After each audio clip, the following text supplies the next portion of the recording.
Yeah, I don't ever remember feeling like this. But I'm out here in these YouTube streets. So I want you to get your fingers. I don't know what you're doing. I want you to right get now, your but mouse. I want you to check me out. And I want you to check me out. Get ready to do this. It's the relationship rehab. Like, share, and subscribe. We coming at you live. So come on, let's take a ride. Then subscribe to United Guns of America. Just click that link and listen up to what I'm telling you. It's the relationship. Click that link right now. You know what I'm saying? It's your boy Brian Revan, and I just want y'all to subscribe to my channel. You know what I'm saying? I want you to let me know what you think. I'm gonna talk about some things, you can talk about some things, and we can do our thing.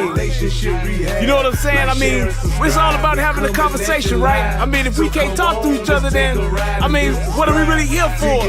I want y'all to be able to just come over to my channel, talk to me about what's going on with you, and I can tell you what's going on with me, and we can build some things, you know what I'm saying? That's all about growth, baby. So click that link, go ahead and swipe on your phone, whatever you gotta do. Share my content. It's just get me out here, baby. Cause we just talking, you know what I'm saying? It's like, I like doing what I'm doing because it's about the people. It's about us having a conversation with each other. It's about us discussing whatever needs to be discussed. And on these YouTube streets, this is the best place to do it, baby. Like, share, subscribe. That's right. Click the link. Click the link. Yeah. I just want to say thank you to everybody that's out here that's already subscribed. You know what I'm saying? Cause y'all ain't the first one, and y'all ain't the last one.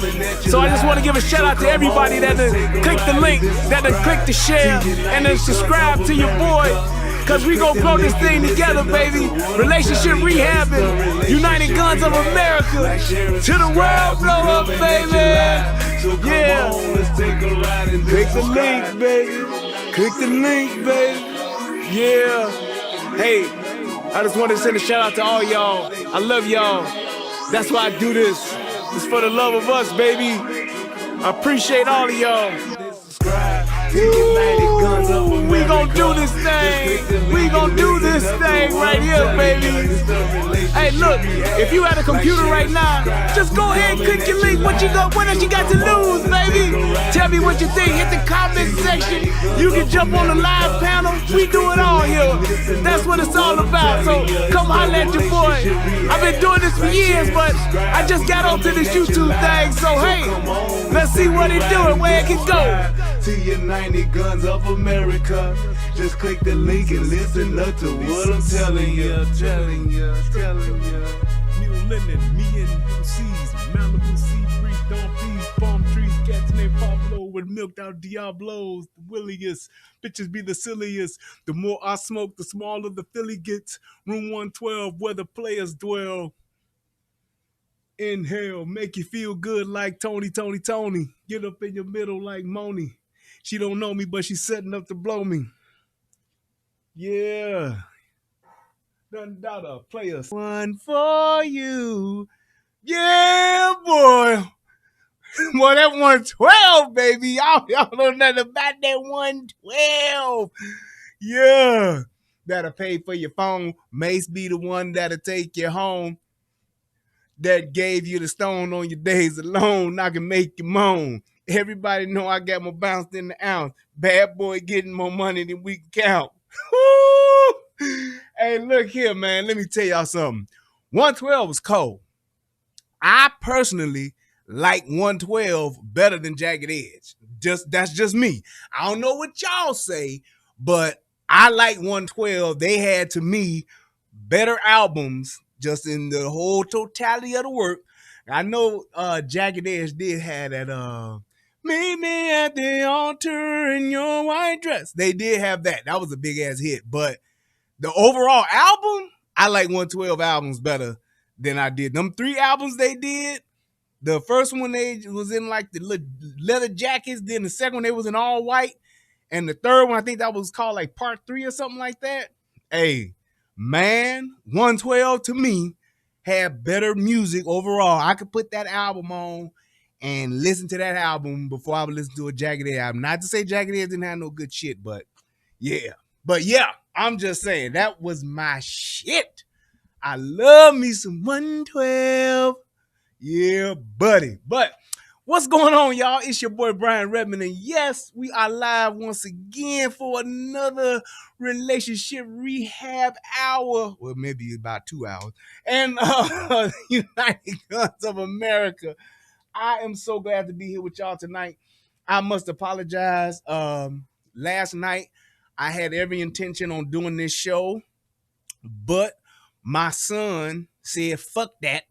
And he was up crying all night with, he had a little ear infection. So I was sitting up with this little nigga like, come on, little nigga, take your ass to sleep. And he wouldn't go to sleep. He was up and down all night. So I was up and down all night. So that's why I couldn't do no show last night. My son apologized. He said, dabble, which means he apologized to all y'all. And I'm apologizing. But we got tonight, baby, because tonight is the night. Tonight is the night. Do, do, do, do, do, do. Yeah, y'all know about that. All right. I'm fucking around. I'm having a good time. Just to let y'all know, I have slipped once again officially with y'all on air right now. I'm back. Fell off the wagon. I'm falling off the wagon as we speak. Some of y'all may be saying like, no, don't do it. Well, I'm like, my mind is made up just like, what's my man from, God damn it. What's the movie Dreamgirls with Jimmy? Jimmy Got Soul. You remember when Jimmy Got Soul, when they told him that they wasn't going to put him on, and Jimmy just started rolling up his sleeve and was getting ready to do that hair, and they was like, no, Jimmy, don't do it. And Jimmy looked at them like, man, please, I'm about to get high. This is me, my Jimmy Early, right here. Yeah, Jimmy Got Soul. Oh,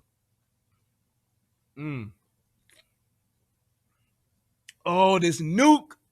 Boy, I feel like Kane in RoboCop 2, baby.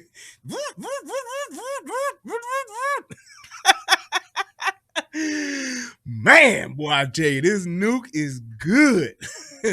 This here, hey, baby.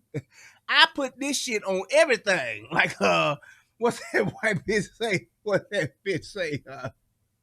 Fucking Rodham Clinton, Hillary Clinton. I put this shit on everything, you lying bitch. But I do put this shit in everything. Let me tell y'all something. Put your little Red Bull in your drink. You turn it up. It's like a turn up. It's like an extra spout. It's like Red Bull in your drink is like Salt Bay at the restaurant. It's like, That's what I ain't shit. That's what it's like. It's like, right onto your drink, boy. I'm telling you. I'm back, baby. I'm back on the horse. But yeah, that's good. Man, let me tell y'all something before I get into the show, because I miss y'all, so I want to talk a little bit. I just saw Drink Champs with Irv Gotti and Ja Rule. And I'm going to tell you, I really, number one, people have all, I've said this since the whole 50 Cent and Ja Rule beef started. 50 Cent, Curtis Jackson, is a fucking hater. And Curtis Jackson talked about Ja Rule because he was jealous of this nigga's success. And he talked about him and then turned around and went and did the same shit that he did. All that shit that 50 Cent talked about with the beef and all that shit and where you at and all we gonna pull up, all that shit. He did all that shit because he was jealous of this nigga Ja Rule and Murder Inc. because they was getting it. And that nigga went and talked about him and went and did the same exact shit he was doing. Talking about he be singing on these songs. He's supposed to be a rapper, son. Let me tell y'all something. I forgot how many hits and how cold Ja Rule was. Rule had the motherfucking sauce, baby.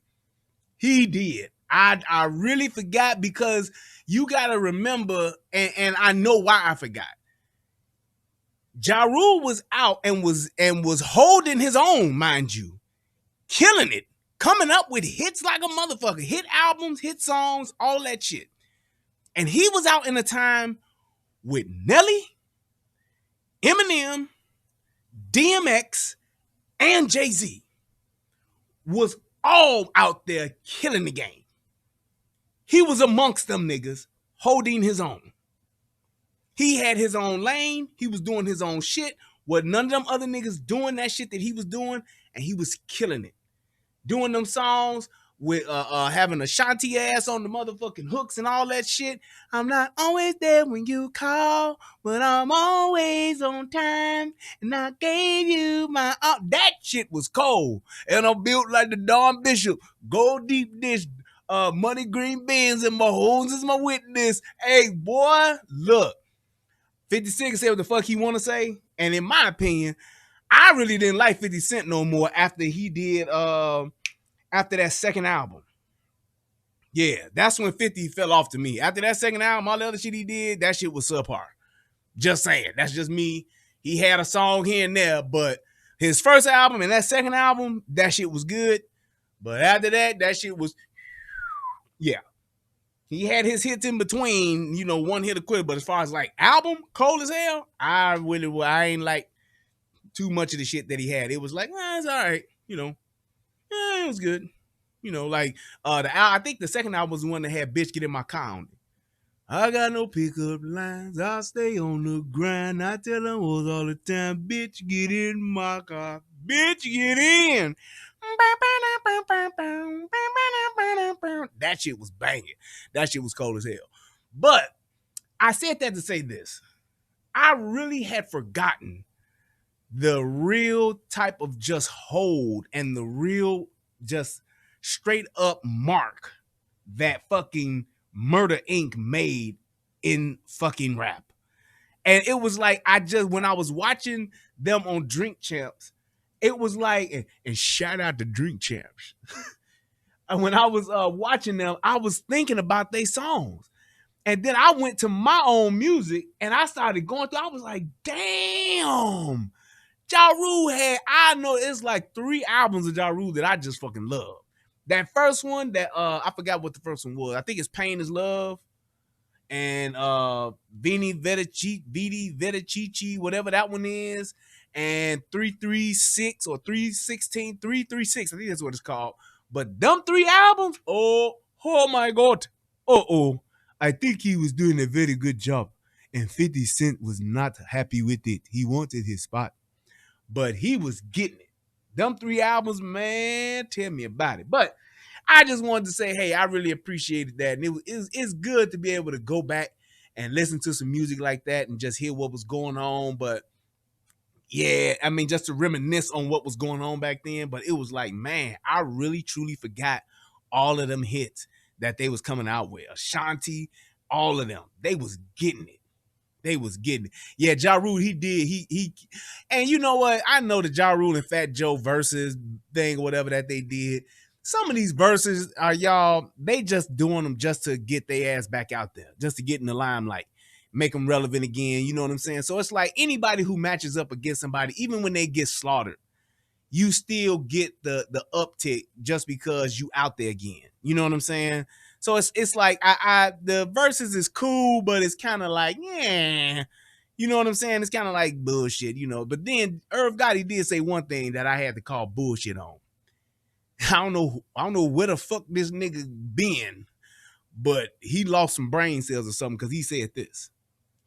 The only person that he could have a versus with is Bad Boy. Yeah, I was just like, He said that's the only crew that he could do a versus with is Bad Boy. Cause ain't nobody else got no catalog like his.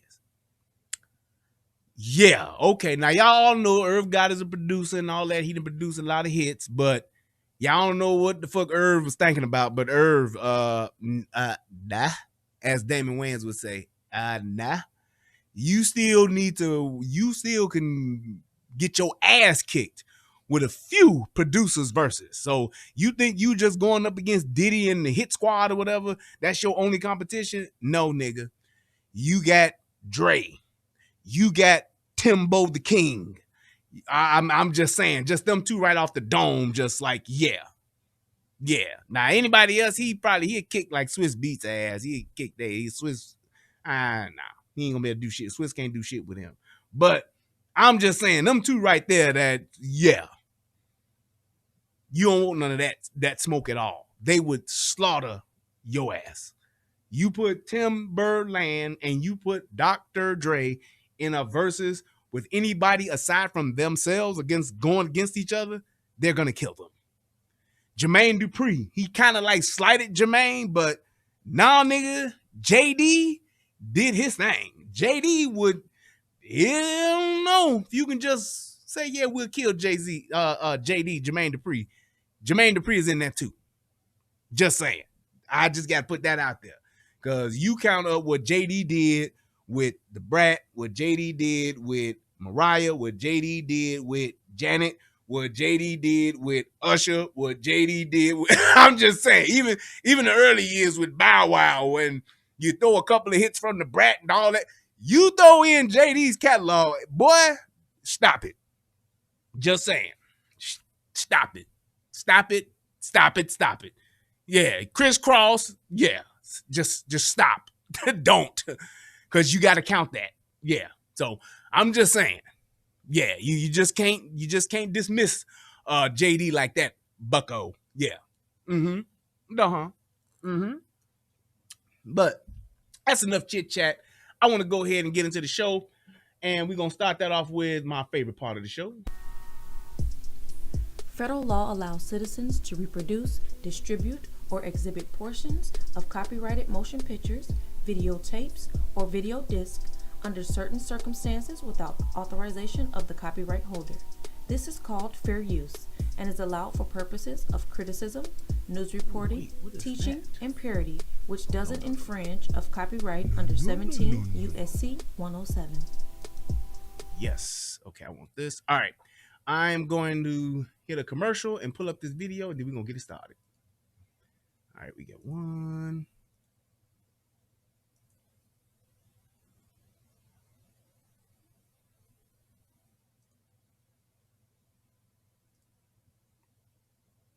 2,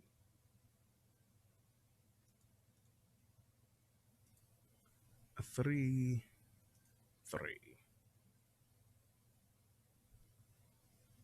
I think that's it.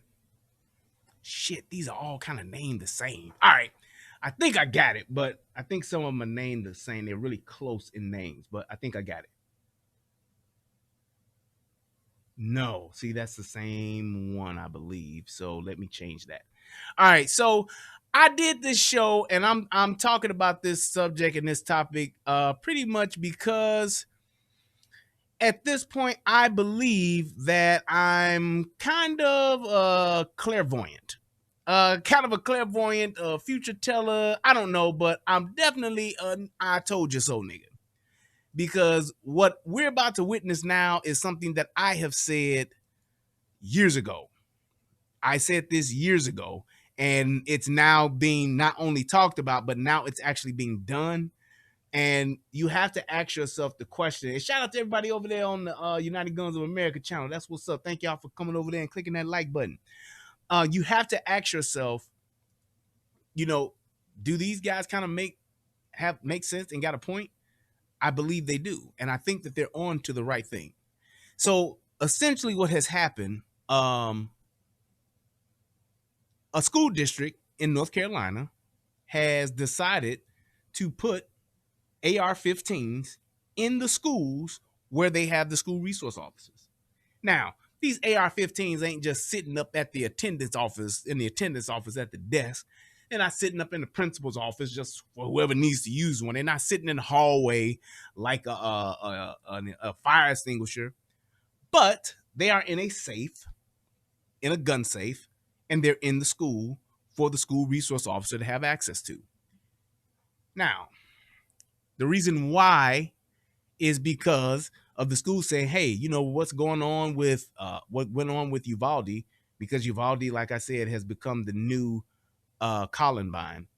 And it's one of those things to where they saw the errors in Uvalde, aside from just the flat out stupidity and lack of leadership and lack of just basically following orders. Damn, my chat is gone. It was just up there. But they saw that. Thank you, CJ. And they're trying to rectify that, to keep that from happening again. They want the schools to be a little more well prepared to take on an active shooter. And I agree with them 1000%. I'm glad that they're doing it because it makes sense. So when you're talking about being in a school, and I said this literally, man, shit. Man, I can't. How long have I been live? However long I've been live, I think it was when they did I think I said this either. Oh man, was I around when Sandy Hook was 2015? I wasn't doing it then. But I believe I said, it was for, I think, the Florida shooting, the one in the Florida school shooting, the one down there. I think that's when I said it. I believe that's when I said this. But I said that the schools should have, and I've been saying it, ever since, they should have AR-15s in the schools. Just like how I say police departments. Yeah, Parkland. I believe that's what it was, Parkland, Clay Balls. Thank you. And even with the with that Parkland shooting, I said it, but they should also have AR-15 should be assigned to each and every police car.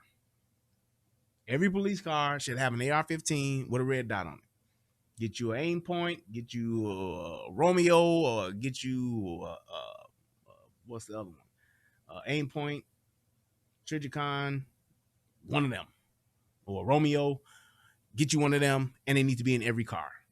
And law enforcement departments, just like how law enforcement departments can, they buy bulletproof vests, they should buy an AR-15. You can get one of these companies to make AR-15s, to make a police model, Smith & Wesson, or what's my other one? The one to make the Saint. They make just a very good, when you're talking about just economy, an economic, rifle, Springfield Saint. Get the Springfield Saint, get that Smith & Wesson guy in there, that Smith & Wesson M4, whichever one it is. I forgot what they call it. The Smith & Wesson something, but it's their standard AR-15. But something like that. You get you something like that, and you make that like a standard issue for all police cars. Now, if an officer wants to get their own thing, with the M&P-15. Thank you, Wolf Bear. That's what I'm talking about. That's why I love y'all, man. Y'all always on it. But you get those and you put them in the cars, just like how it used to be back in the 60s and the 70s, how it was a standard issue to have a shotgun sitting in a car. It should be the same way for the AR-15. They should be sitting in the vehicle, locked up, so that if something like this happens, they can push the button or hit the key, whatever, and they can get that AR-15. Because there are too many instances where police officers come up against certain gunmen, and in situations like this, or in hostage situations where they need an AR-15. You need that AR-15 when it comes to multiple targets. You need that AR-15 when it comes to accuracy, all of that good stuff. That's why you need an AR-15. But you should have that for when you're going up against an active shooter. You should have that when you're going up against another AR-15. You know what I'm saying? So it's like they should have those in those vehicles, and they should be in schools. Here's my other point to that I've said several times before. The way that we protect our judges in our courts, local courts, I ain't even talking about Supreme Court, just your local courts, your circuit courts, your appellate courts, your federal courts. In those buildings, you cannot just walk into those buildings without going through a metal detector. The same way we protect our planes when you go to airports. You cannot get on a plane without going through a metal detector. Whether you got a broke hip or whether you are a 5-year-old kid, you got to walk through that metal detector. So it's like you have to have that same type of mentality when it comes to protecting our children in our schools. Why not have the school set up where there's a metal detector and there's only one entrance to go in and all the other doors are locked? And those doors are locked with sensors that let you know that they are locked. Why would you not invest in that? I mean, if we can invest in our jails, when you go to jail, when you go to a jail system, all of their doors are automated. Those doors are set up by those Stanley systems. Stanley Systems is one of them. I just know that because I've been around them before. So those Stanley systems, they control all the doors, those access points. They have cameras at every door, and you can see that. You got your school resource officer in that office after they made their rounds and all that kind of stuff. Why not have those doors with sensors and with cameras to where you know every entry door in a school actually has some camera and some type of video feed so that you can see them? See who's coming in, who's going out, whether it's staff or not, who's knocking on the door or whatever the case may be. And when they come into the school to pick up their kid, to drop off their kid asthma medicine, or to come up there for a report card pickup, whatever the case may be, coming up there for a play or something like that, or a performance, they want to see their baby do their little dance or their little song. Fine, you got to come through these metal detectors. If you got to do it when you go see a judge, you should damn sure do it when you go see a bunch of kids. Most schools are, for the majority, upwards of 90% of schools are all manned by women. They just are. Most teachers are women. So it's like you have these women in these schools, you have maybe a handful of guys, maybe a janitor, and maybe a school resource officer, maybe somebody in the administrative area, maybe your principal or your vice principal, and then you might have maybe 2 or 3 teachers, max. So it's like when you have that, and when you have those type of odds as far as just being able to physically overpower another man or another type of shooter, being able to have the training for dealing with some type of shooter, whatever the case may be, it's like, why wouldn't you have it to where you have a controlled entry point? One way in, that's it. One way out. You go out of another door, there's an alarm that sounds, there's something that beeps to let us know, hey, somebody's going out of a door they shouldn't be going out of. Other than that, you come in this front door, you go out this front door, point blank, period. That's how it should be. Because that's how it is with a court in the courthouse. You go to that courthouse, your ass is going to get scanned. You're going to have to go through some type of beep or whatever the case may be. That's just what it is. And you got people with guns all over a courthouse. So that's why they should do. This is not a bad thing. This is a very good thing. This is a smart thing. They should have been doing this after Columbine.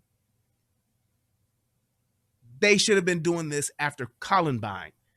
They should have been doing this. This makes nothing but good sense. So let's go ahead and let's see what the sheriff had to say about this. Let me, if I can get this damn thing turned on. There we go.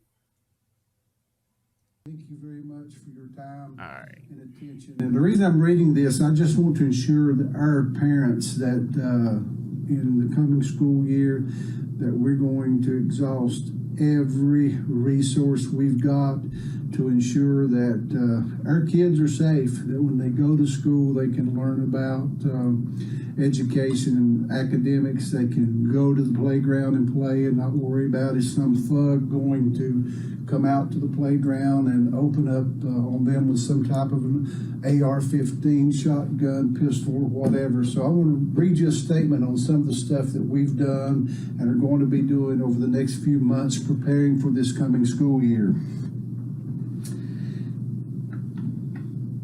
Our community has always stood together to ensure the safety of our children. I have a school resource officer who are certified deputy sheriffs in every school in our county. But we've sometimes seen that having just a deputy armed with a handgun isn't enough to stop these animals. That's why I've decided to arm all of my school resource officers with an AR-15 rifle, optics, and accessory as a show of our community's unity in ensuring the safety of our children.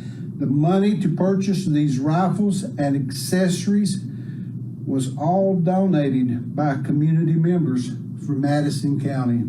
Wow. My school resource officers will receive numerous hours of additional tactical training with these rifles and equipment to ensure their proficiency. I have spoken with Madison County commissioners that have pledged to purchase strong, durable gun safes so that these weapons can be secured in an undisclosed location at each school.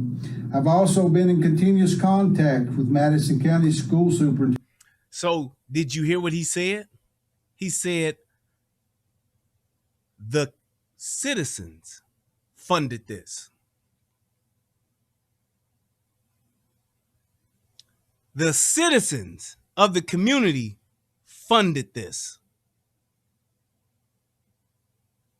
They funded this. And look at what's happening. Aaron Johnson said, Brian, correct me if I'm wrong, but aren't inner city schools that are surrounded by gang activity secured by fencing, armed guards, and metal detectors secured entrances? Yes, they are to a degree. The inner city schools, shout out to Julia, but the inner city schools are probably the most secure because of the other gang violence that they've had in those schools. The stabbings, they've had shootings. There have been shootings in schools. I was actually in my high school. There was actually a school shooting in my high school. Somebody actually got shot in the jaw, and we like saw that shit. Like, damn, he got shot in the jaw.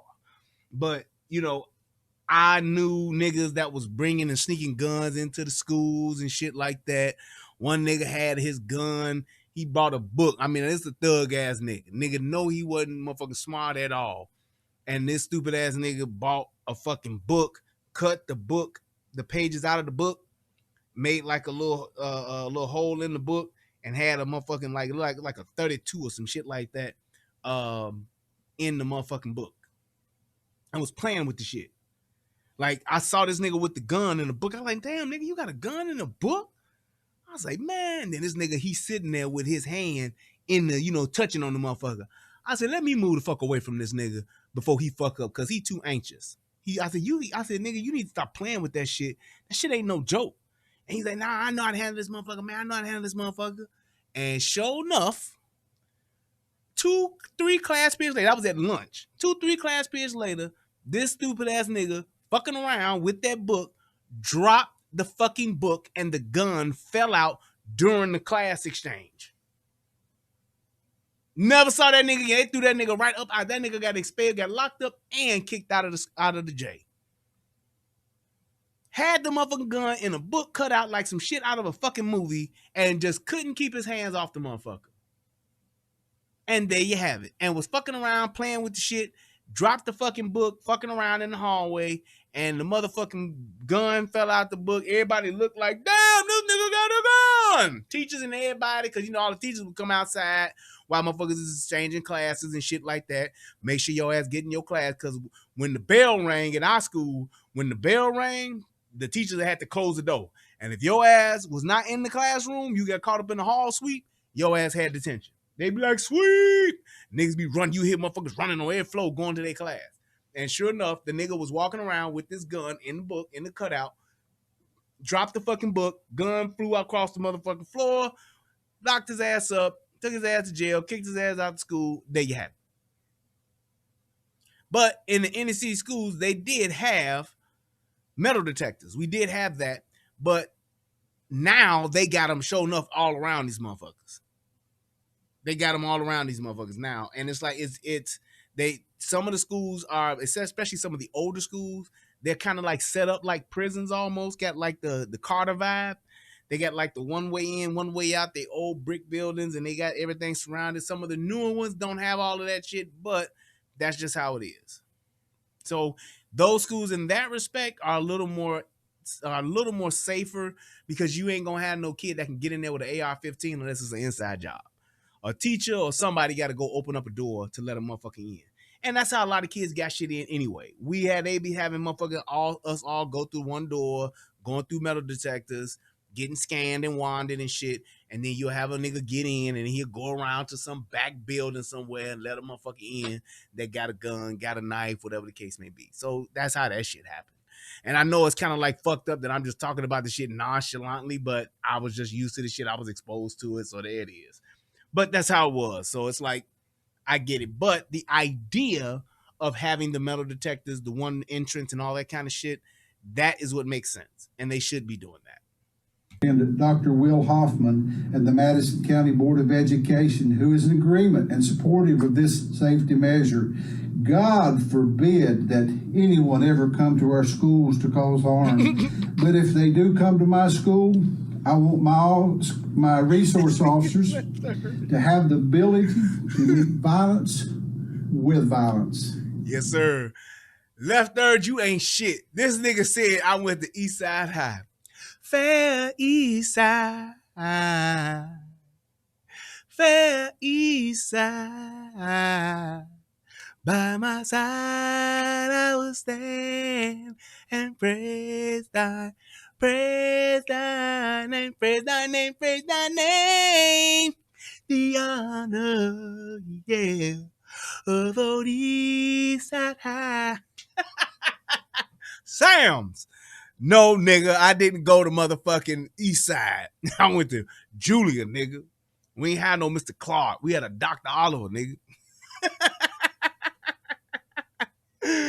Ooh, Lord.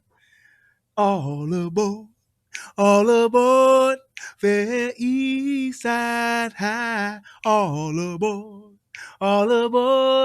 Fair East Side High. Miss Levice, give me my goddamn numbers, Miss Levice. You smoke crack, don't you, son?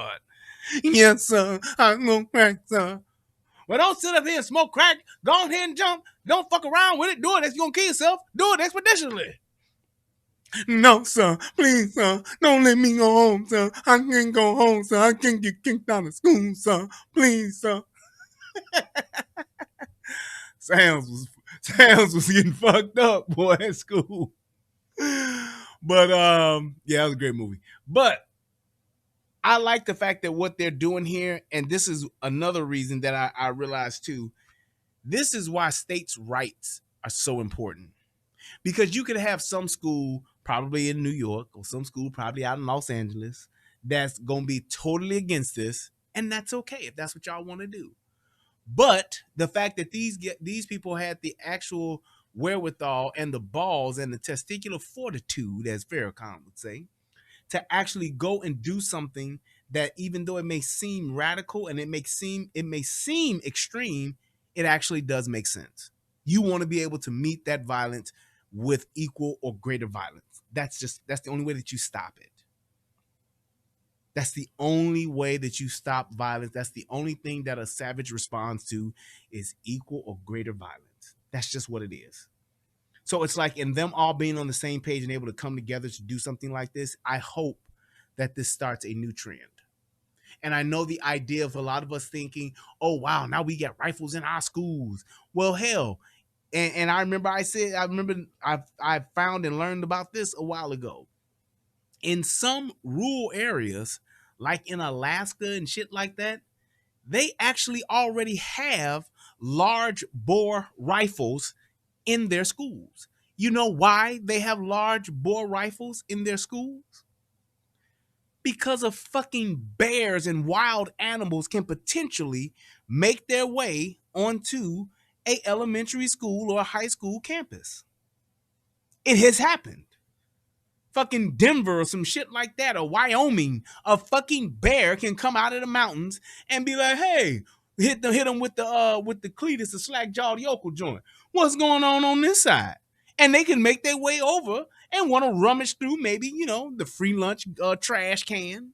Maybe want to go and just see what the fuck is going on. It's a nice day outside. I'm a motherfucking grizzly bear. Nigga, I'm going to take a grizzly bear walk. And a grizzly bear walks wherever the fuck he wants to walk.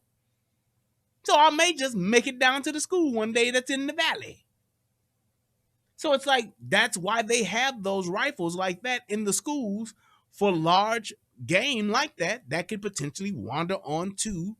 What the fuck you want the school to do if a polar bear makes his way to a goddamn school in Alaska? While your kid is on the motherfucking seesaw and this motherfucking 9-foot polar bear come tiptoeing down and shit like, yeah, what's poppin'? The fuck's going on around here? This bear country, nigga. Fuck, how much? Let me get two of these little kids and go on back up in the mountain. I want even a little kid today. What the fuck you want them to do? You want them motherfuckers to go and get that motherfucking 308 Lapua and put that motherfucker down, don't you? Hell yeah. Shit. Just saying. Motherfucking bear might not want no salmon today. He might want some little motherfucker. Yeah, what kind of little motherfucker do you have today? You have any specials? Like a 2-for-1 or buy one, get one free? Yes, you know what? That's okay. I'll just find something on my own. So it's like, hey, that's why you want to have something like that. So it makes sense. It's just something that's not normal for us. But shit, Neither was fucking COVID and lockdowns. But it sure became normal to us, didn't it? Motherfuckers putting on masks today. I still see motherfuckers to this day I'm gonna tell you the dumbest mask wearer in the world. Anybody that I see doing this, I already have a preconceived opinion of their level of intelligence. Essentially meaning I look at them as a stupid motherfucker. The person who's driving in their own vehicle with their windows up with the mask on by themselves, that's a low intelligence motherfucker. I'm just saying. You know who you are. And even if you're watching this podcast, know that that's what I think about you. When I look over at you in my car and I said, this is a stupid motherfucker right there. While I'm sitting at the light in the car by themselves with a fucking mask on, yup, you's a stupid son of a bitch. I'm just saying. You have truly conformed, you have truly acquiesced and have fully embraced your fucking muzzle. Boy, yep, the double mask, them motherfuckers too. I look at them and I say, yep, this motherfucker ain't smart. I'm just saying. The only respectable mask wearer I see is someone who is working amongst the general public and actually has on an N95. You got on anything other than that, you're a dumbass. Just saying. You are a dumbass. Plain and simple. Motherfuckers walking around with these motherfucking Gucci masks on. Your mask say Louis Vuitton. It say motherfucking San Francisco 49ers on it. Whatever the fuck you got on there. Nike, Prada, knowing good and goddamn well Prada don't make no motherfucking mask. But y'all wearing these masks like clockwork. And then the ladies,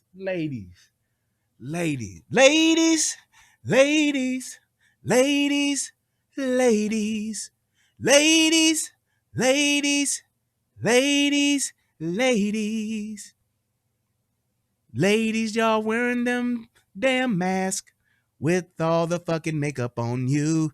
You got the lipstick in your mask now, and you got the foundation on there too. So if you take off your fucking mask, you should just fold it up nicely.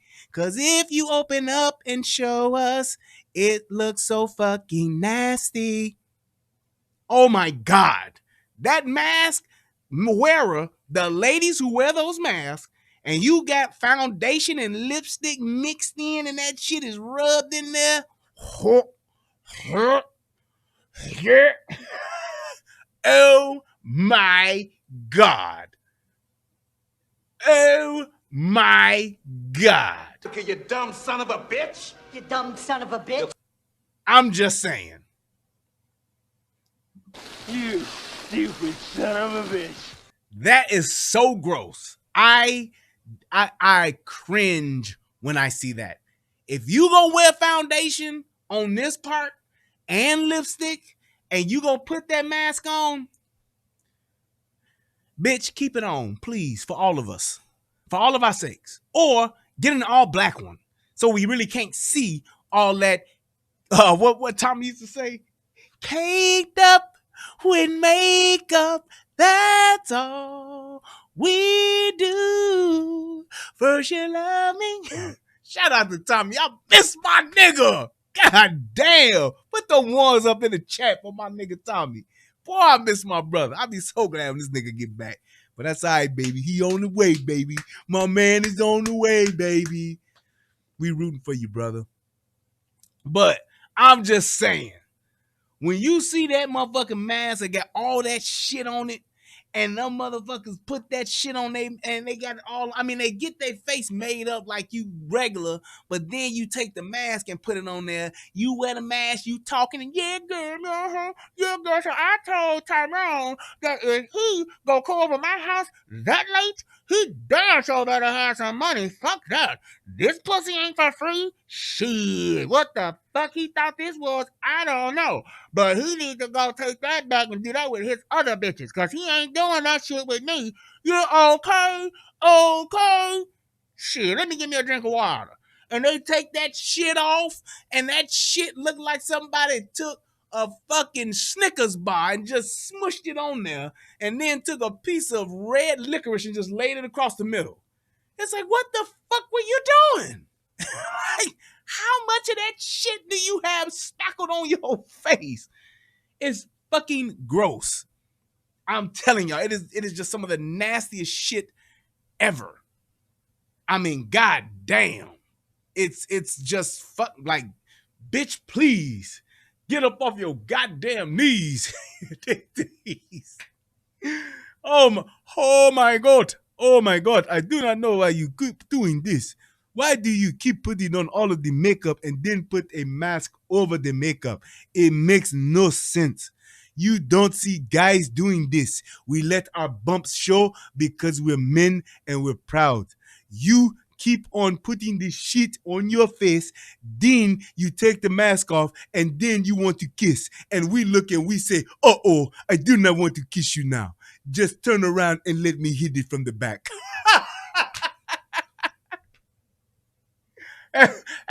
Even the Nigerians look at it like that. Uh-oh, I do not want to kiss you now. I just want to turn you around and I hit from the back.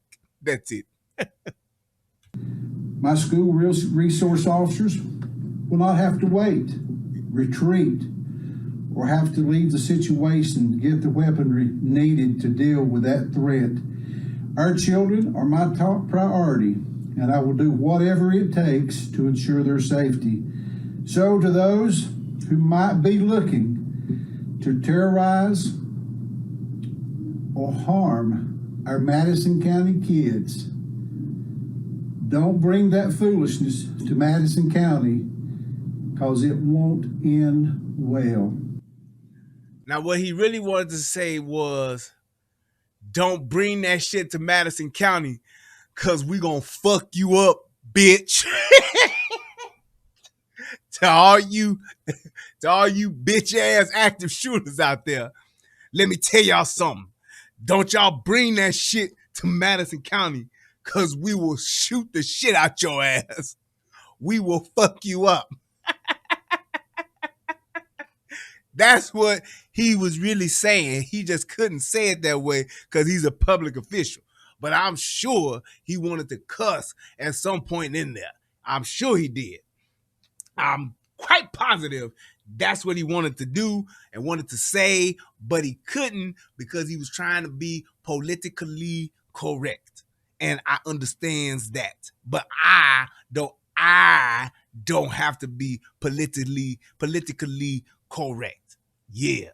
You bring that shit to Madison County, we're going to shoot your ass off. That's what we're going to do. We got some rootin' tootin' cowboys down here that's got a hankering for a spankering. And we going to fuck you up if you come around here with this bullshit, because this ain't that. That's what he really wants to say. That's what he really wanted to say. I'm just saying. So let me just put it out there and just, tell the truth while I can. You know what I'm saying? So, yeah. Also new this morning, a school district is making a dramatic move to protect students and teachers. It's adding AR-15's to campus in response to recent mass shootings. School officials in Madison County, North Carolina say school resource officers will each now have a semi-automatic rifle. District officials say the guns will be locked inside a safe. The change was put in place following the Uvalde school shooting in Texas that left 19 children and 2 teachers dead. Some people believe adding AR-15's to school will cause more harm than good. A UNC Chapel Hill professor who has studied school safety believes there will be accidents with those weapons on campus. Now, here's my thing. As a once wise genius said, how, Sway? How? How will there be potential incidents or accidents with those rifles? As long as those rifles are locked in a gun safe, a secured gun safe, a well-made gun safe, and she does look like Celine Dion. As long as they're in a gun safe, there should be no reason for that rifle to come out unless there's an active shooter. And if there's an active shooter, you damn sure want to have that fucking rifle out. You see how people just instantly try to say it's gonna be a problem. Somebody gonna get hurt. Well, in that case, somebody gonna get hurt tomorrow at school because of steps in the motherfucker. There's gonna be a potential issue at school tomorrow because, because it's concrete outside. Somebody might trip and fall. There's no more fucking issue with this being any other issue than any other item that could be in the school that could potentially get somebody hurt. It ain't like they're gonna be playing with the AR-15. It ain't like they're gonna have the AR-15 out for display. These people are gonna be trained, like they said. The resource officers are gonna get trained for this, and they're gonna have extensive training. Not just, you go to a class and learn the parts of an AR. Nope. They're getting tactically trained, and they will know this motherfucker stays in a locker until you hear or see a motherfucker coming up to the school with a rifle or a gun, period. That's what they're for. It's like, right, the cafeteria, somebody could get hurt with a fucking spork in a goddamn school. It's like, people just make shit up, and I get so tired of that. You just pull something out your ass. This ain't never happened in a school before, and now that it's happening to this extent, now that, something's gonna happen. Well, what about the schools that got the long guns in them? You ever heard of that? Somebody getting hurt on that? Nope. It's like, come on, dude.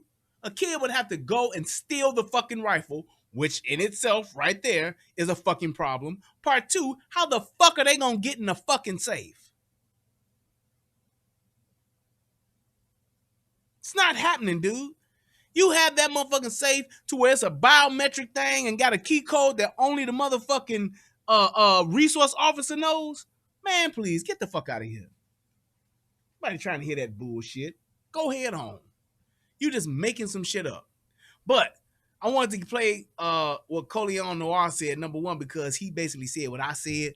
So I'm going to think in my mind that he watched me and he heard this. So I wanted to just show everybody that the shit that he said, I've said years ago. Facts. Cold-hearted facts. Yes. So a motherfucker won't say, yeah, man, you said what Coleon Noir said. Nope. I said this shit years ago. And anybody that watched me and anybody that has watched my channel, you can even go back to my shows back when those shootings occurred and you can see when I said this. So, yeah, this might ruffle some feathers. Also new this morning, a school district is making a dramatic move to protect students and teachers. It's adding AR-15's to campus in response to recent mass shootings. School officials in Madison County, North Carolina say school resource officers will each now have a semi-automatic rifle. District officials say the guns will be locked inside a safe. The change was put in place following the Uvalde school shooting in Texas that left 19 children and 2 teachers dead. Some people believe adding AR-15's to school will cause more harm than good. So when I was on Bill Maher and I had the conversation with Bill Maher about teachers having guns in the schools, I made the argument that, teachers in the past have given up their lives to protect their children. And if they're willing to sacrifice their life to protect children, why not provide them with the ability to have a firearm so that they can fight for children? Now tell me I ain't said that. Y'all tell me that I didn't say this. I said that, hey, I even did a show. There's a show that I have that's called Should Teachers Be Armed? Or Teachers Being Armed in Schools. When they first talked about this, I did a show about it. And I said, hell yeah, a teacher that goes through the proper training for gun safety and goes through the tactical training of carrying a firearm should absolutely be able to do that. They should absolutely be able to carry a gun in school. You don't have to make the teachers do it, and not all the teachers should have to do it. And the teachers that only want to should have the option to carry a firearm in the school.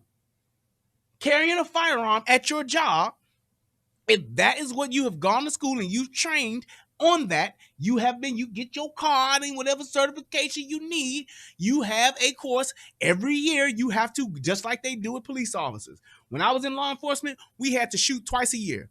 We shot in the spring and we shot in the fall. You had to qualify for your MCOs, and then you did another shooting course just to make your ass ready and keep your ass tight. And they did situational shooting at that course too. So we went and we shot twice a year. Same thing for a teacher. You want to carry a gun in this school, in school ABCD? Great. You got to go through this class for gun safety. Then you have to go through this class for tactical training. And then you have to go and be certified, and you have to shoot every year. If you fail, you can't carry. If you pass, you can. Plain and simple. And what that's going to do, because those teachers have to go every year to shoot, when you get old Mrs. Krabappel that is in the school and she gets old or he gets old and they can't shoot anymore, they will fail their test.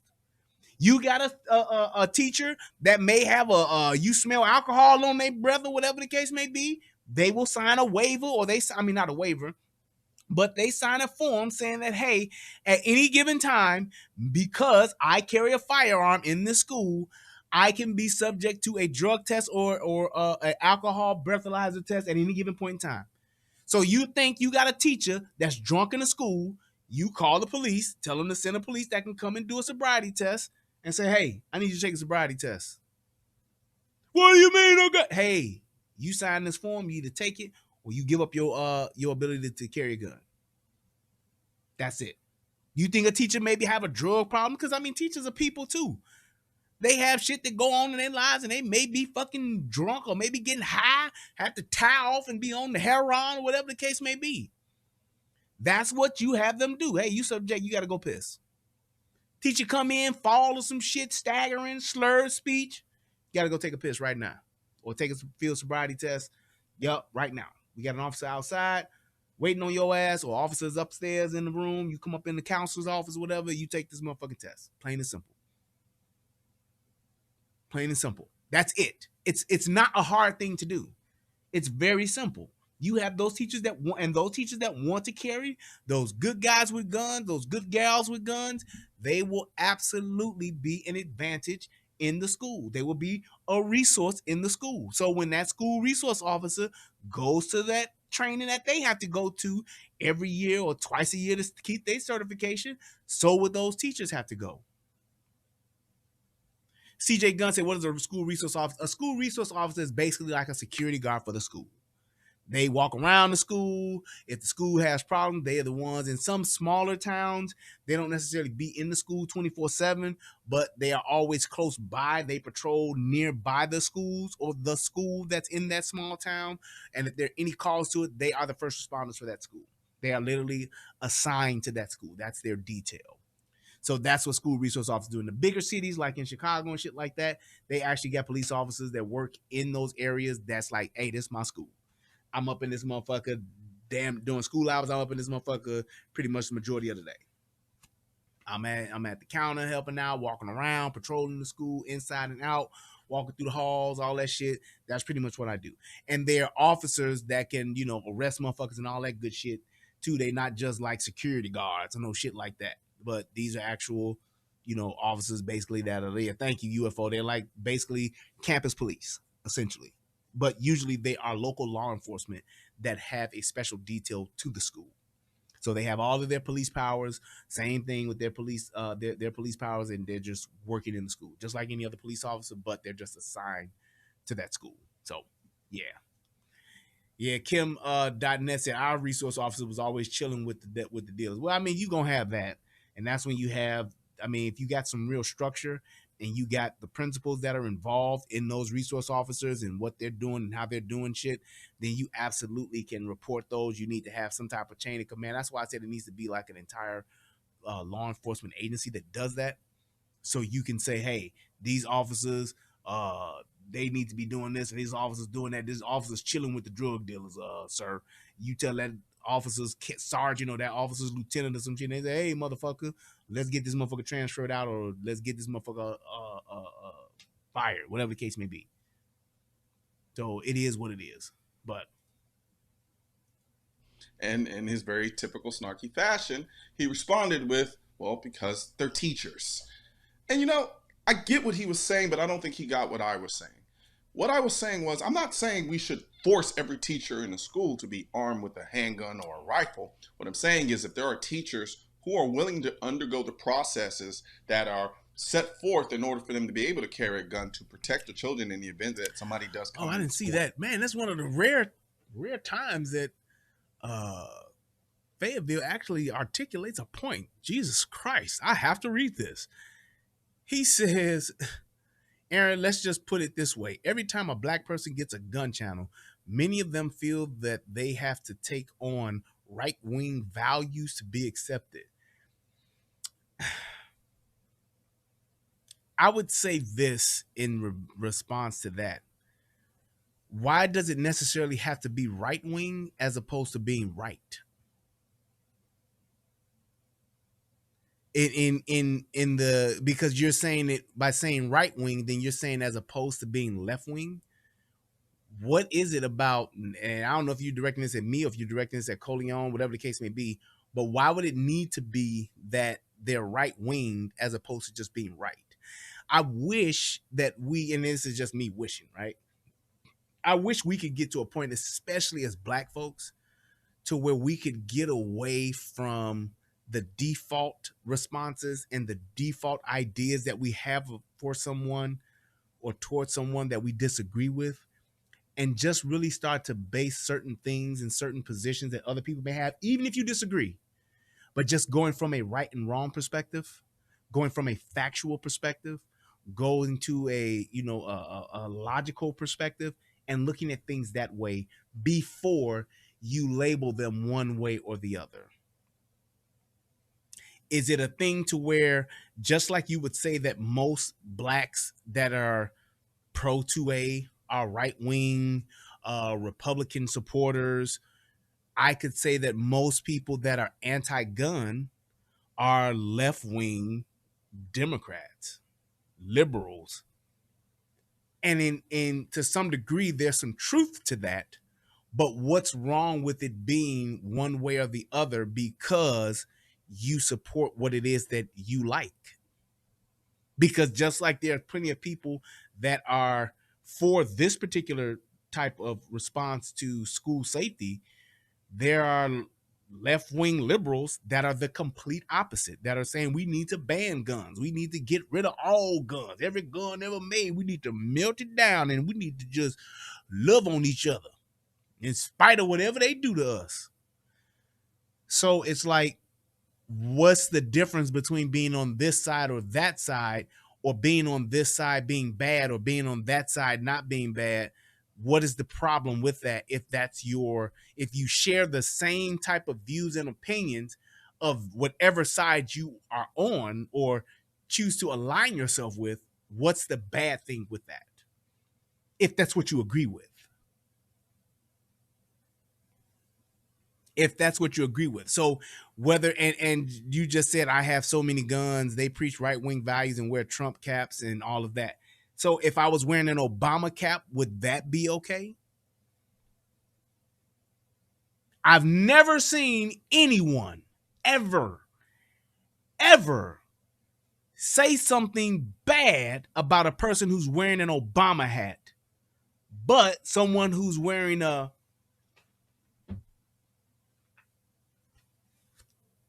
Make America Great Again hat.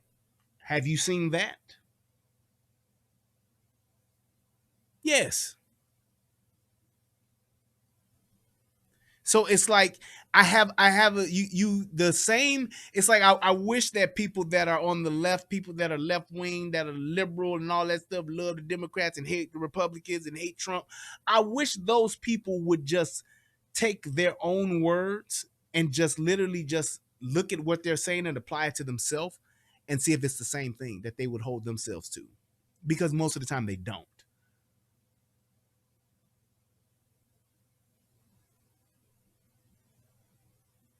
He says, just like Aaron, when I do not say what he wants to hear, he says he will pay me no mind.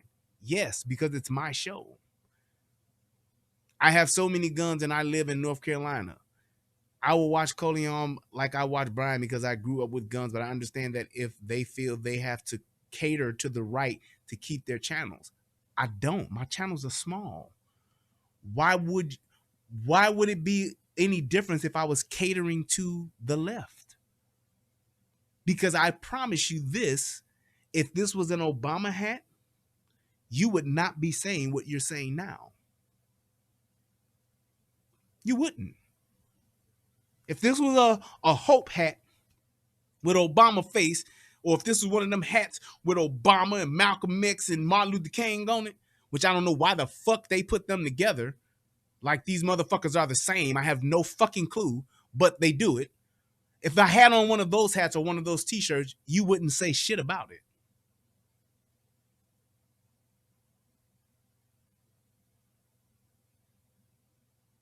He said if you were wearing an Obama cap, your channel would get banned with the quickness. No, it wouldn't. There are plenty of people that support Obama.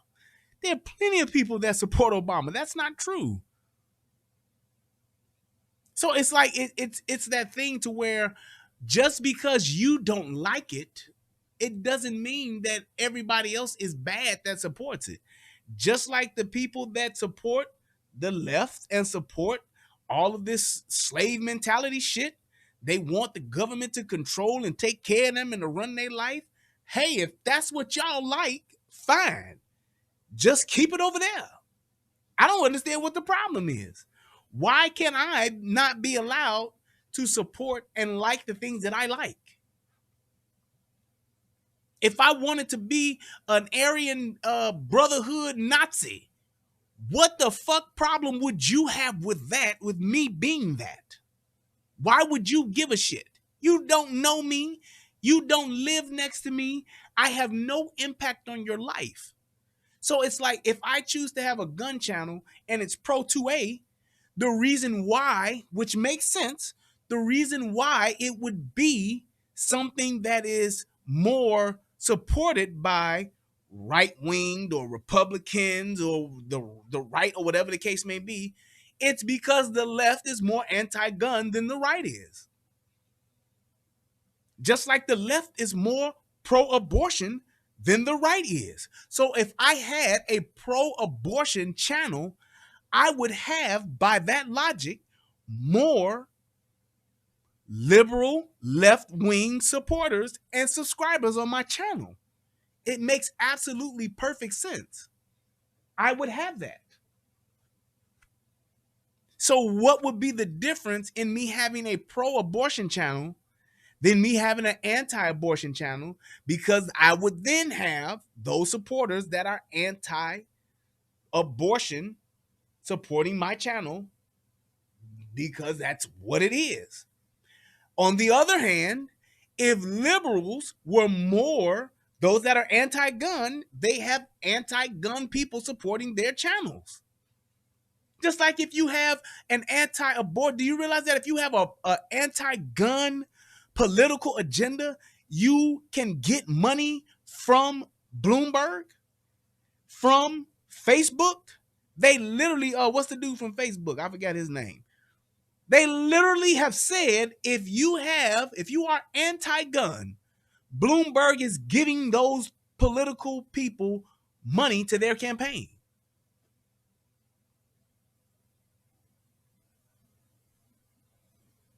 So it's like, what's the problem? Why is that okay? And what people who are pro-gun that are more right or more Republican or more conservative, why is that not okay?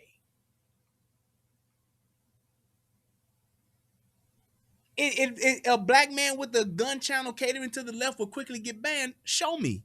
Who? Where? The reason why you won't see a black man with a gun channel catering to the left is because guns are not a part of the left agenda. The left is anti-gun. That's why you won't see it. That's why they won't get banned, because they won't do it. If I'm pro-left, if I'm more left-wing, if I'm more Democrat, I am more pro-gun laws. I am more anti-gun. I would not have a pro-gun channel being a left-wing supported Democrat. I would not. That's not a part of their agenda. That's just what it is. I mean, it makes sense. I understand what the point you're trying to argue is a point that you shouldn't argue. Just like you're trying to say, well, you living in Dallas, you shouldn't be a Dallas Cowboy fan. I can't be a Chicago Bear fan in Dallas. Yeah, you can. You just ain't gonna have it. Ain't gonna be a lot of you. I can't be you won't see a Washington Redskins fan in Dallas. Yeah, you will, but there won't be a lot of them. It's like, what the fuck? Think about it like this. There were more people that are more left-wing because of the new YouTube community standards, community guidelines. It affects more right-wing pro-free speech guys than it does left-wing conservative guys. They get away with way more shit than those that are on the other side do. Where's the fairness in that?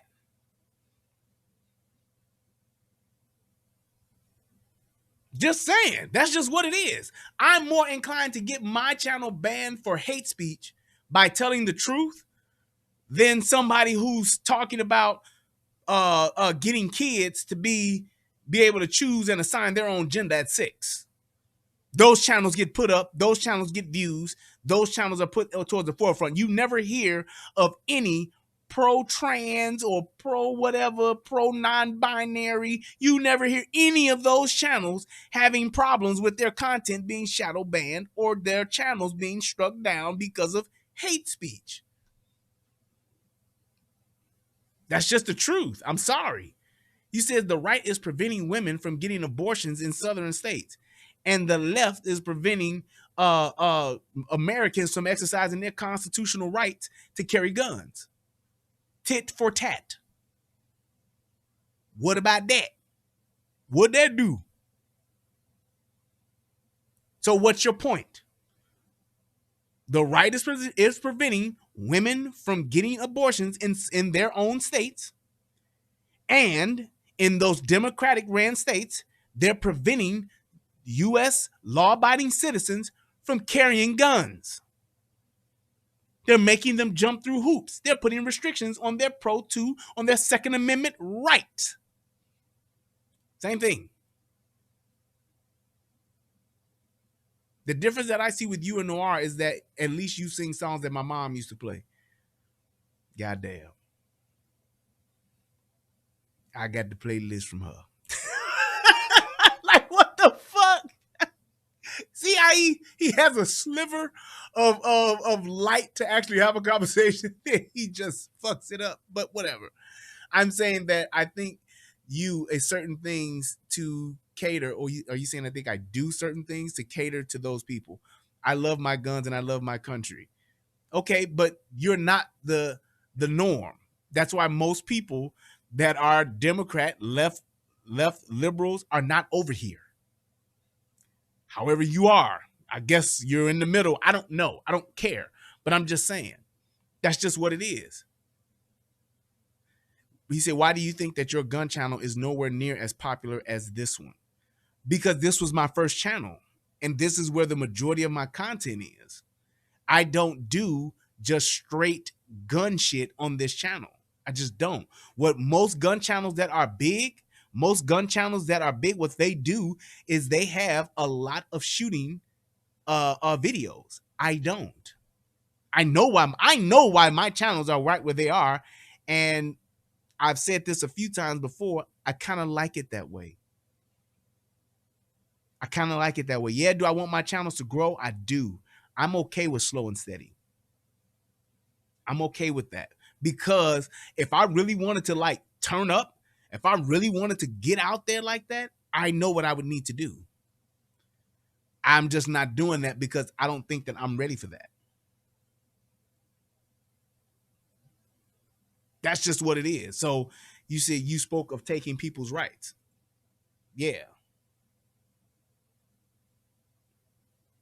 So I'm just saying that's just what it is. So it's like you live in I live in a southern state and my kids are half white. Well, okay. But I'm just saying my point to your point about saying that a lot of conservative states are now outlawing abortion, or they're putting more rules on abortions. It's the same thing when it comes to guns.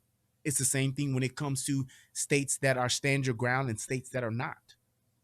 There are some states where you have to have a duty to retreat, to where if someone is threatening your life with a gun, knife, stick, bat, hammer, pole, whatever the case may be, you have to literally run away and get away until you are cornered and can't leave before you can even respond with any type of violence. That's just what it is. That's it. My right as an American to carry a gun, and to be able to carry a gun with more than 10 rounds in it. I shouldn't have to have a gun where it's only got 10 rounds in it. No one should decide how many rounds I get to carry in my gun if I have a right to carry my gun.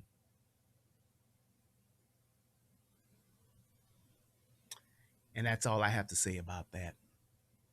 Start shooting, why would we not allow them to be able to do that? Because if someone's willing to die for you, then they are also willing to protect you. And if we want the kids to be alive, we would want the people who are in a position to keep those kids alive to have what they need to actually do that. Now, I'm not going to be so naive as to say I don't understand why people would have any type of apprehension whatsoever about this school providing AR-15s to be put in the school for the resource officers. Ooh, I'm going to say it, Aaron. I'm going to say it, Aaron, because it needs to be said, because it's the truth. And I don't know where motherfuckers got the idea that this wasn't true, but it's a fact like a motherfucker. Aaron Johnson said, guns, except guns come under the Constitution, abortion doesn't. It is not your constitutional right to be able to have an abortion. It is not. I don't know how people thought it was and how people think it is. It is not a constitutional right for you to have an abortion. It is not an amendment of the Constitution for you to have an abortion. It's not. How about that? But it is a constitutional right for me to be able to bear arms and for those rights to not be infringed. Point blank, period. So thank you for mentioning that, sir. Great point. Once you get past the kind of hoplophobic, and for those who don't know what hoplophobia means, it means just an irrational fear of weapons.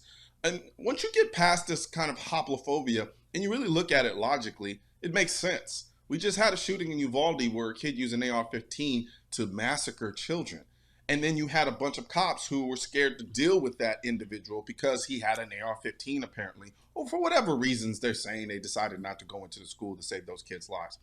But when it comes to actually dealing with a threat, I don't want the encounter between me and the person trying to kill me to be a fair fight. I've never understood this. There's this weird kind of thought process where we're like, we try to regulate the good citizens to the least common ability of a firearm while criminals are running around with the most capable firearms. Yep. And it's like, and I will say this, I see Zach put in the chat, he said he's a liberal and he's pro 2A. I don't see that being a problem. I just see that being a thing to where that's not the norm. And even though it's not, I still think that's okay. I think that if you're a liberal and you're pro 2A, I think that's fine. I think it more so indicates that to some degree, you know, you have a difference of opinion and can think for yourself to some degree, because you may like your guns, but you may also like abortion. That's your thing. That's your thing. And I'm saying like this, even when I wish, and this is why I've been saying this for a while too, and I hope motherfuckers would start recognizing when they start saying this shit. This is why I think we need to go back to the Confederate and the Union, the Federation and the Union. The Confederate and the Union. I said the Federation, the Confederate and the Union, because I believe that we do have a lot of people that have different ideals. We have different values, different morals, and I think that we should separate.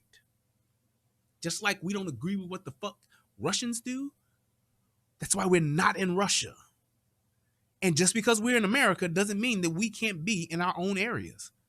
Why not go to the state that is pro-abortion? If you a bitch and you want to have 30 abortions, fine. Go and move to a state that does that. Just like if you're a person who likes the heat you're not going to go and move to fucking Wisconsin or move to fucking Minnesota. You're not going to do that. If you're a person that likes a big city, you're not going to move to North Dakota. Why move to North Dakota and complain about how slow it is when you like big cities? Just saying. Why would you do that? So it's like, I believe that we should say, hey, y'all want to have abortions? You want to kill a kid at 9 months, at 10 months? You want to decide when the kid is born? As long as the umbilical cord is connected, it's my choice. Kill it. Fine. Go to where they allow that. If the majority of the people here in Texas don't think that's right, fine. If you disagree with it and you want to have as many abortions as you want to, take your abortion baby killing ass to New York. It's a great place, right? Oh, I forgot the economy's going to shit. Oh, I forgot the fucking cost of living is too high. Well, just go to California. Oh, wait, the economy there is gone to shit. Oh, wait, the cost of living there is too high. It seems like all of the places where all of these liberals want to have all these fucking rights and where these liberals can do whatever the fuck they want and the Democrats are running the states, it seems though all these places are kind of like fucked up places to live unless you're super fucking rich. What about that part? It's really fucking amazing to me how a lot of these fucking liberals and a lot of these Democrats love the fact that they're so liberal and they're so democratic and they support their party and all that good stuff, but they don't want to even fucking live where they're at, where the majority of them are.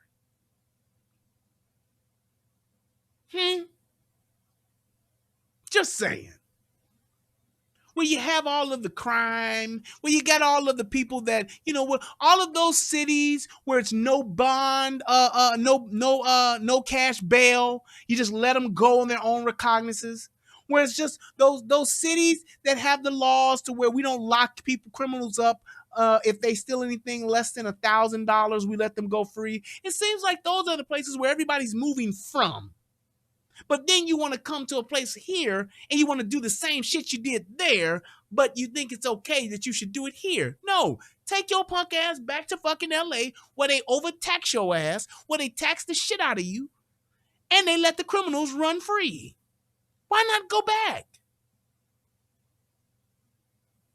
It just goes to show how that mindset, even though you know you're wrong, you still want to double down on stupid and still support that ideology because you don't want to admit the fact that you're wrong. Because y'all way ain't working, as Corey Holcomb would say. Y'all way ain't working. Look at Chicago, look at Detroit, look at LA. It's not working. That's just the truth of the matter. I'm not making this shit up. You go to these places where it's ran by blacks. Look at Seattle, ran by blacks. Everybody's liberal. Everybody's democratic. We don't want you redneck sons of bitches, conservatives here. God damn it. We want to do fine. Great. Look at the cities. Look at the cities. Look at the states. Look at their GDP. Look at them, they're in debt. Fucking bankrupt. Everything about those places are fucking struggle. Suffering. Look at the homeless situation in California. Come on, man. Come on, dude. There's a documentary that you can watch right now that's on YouTube talking about the homeless situation in California. It's abysmal to see how many homeless people are there, and they supposedly got all these homeless programs. I'm just saying.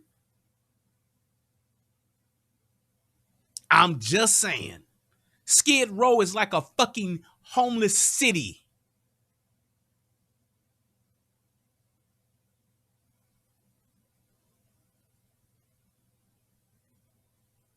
Just look at the facts, man. He says most black gangsters and criminals do not want to see any restrictive gun laws. Black gangsters and criminals don't care about gun laws. The gun laws only affect one group, the law-abiding citizens. All the politicians and all the gangbangers, they already got their guns.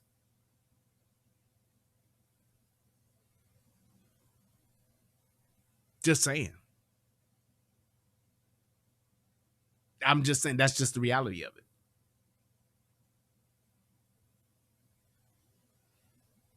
He said, so why are they the most populated states in America? Well, you look at the size of them. But I would tell you this. Those states that you're talking about, which would be New York, which would be California, they have the biggest exodus numbers to date.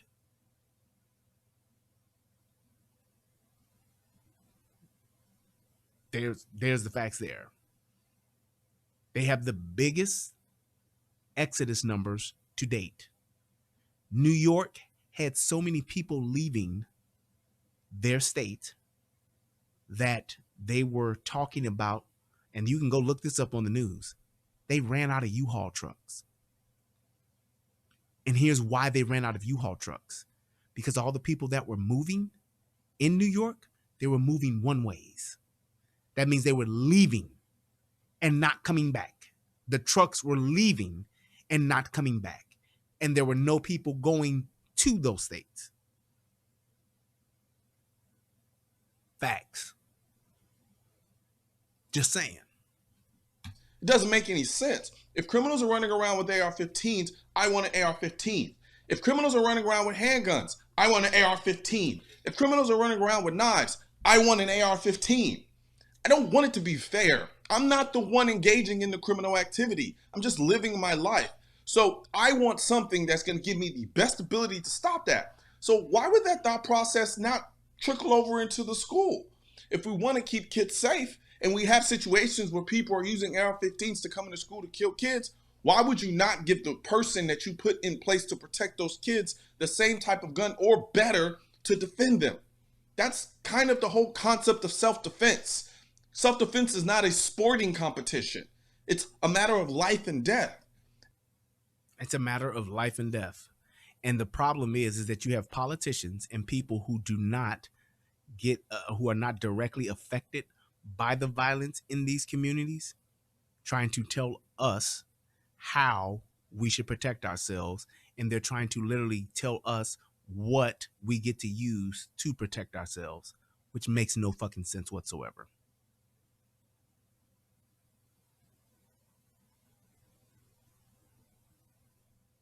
Makes no sense whatsoever.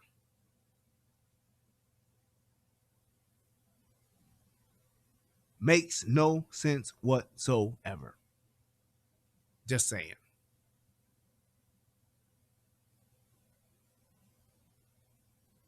Just saying. And when it comes to something as finite as life, no, I don't want it to be fair. I want it to be so lopsided that I'm cheating. I think what a lot of people tend to forget is that when you're dealing with the self-defense situation, you're already behind the 8-ball. You're talking about a person who has had the time to think about what they were going to do. They had the time to sit and wait and pick your most vulnerable moments. You have to react to it. They are acting towards you. And that's my thing.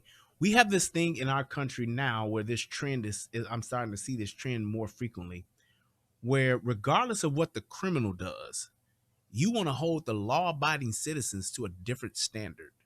Basically saying a criminal can fuck with you and do whatever the fuck he wants to do with you.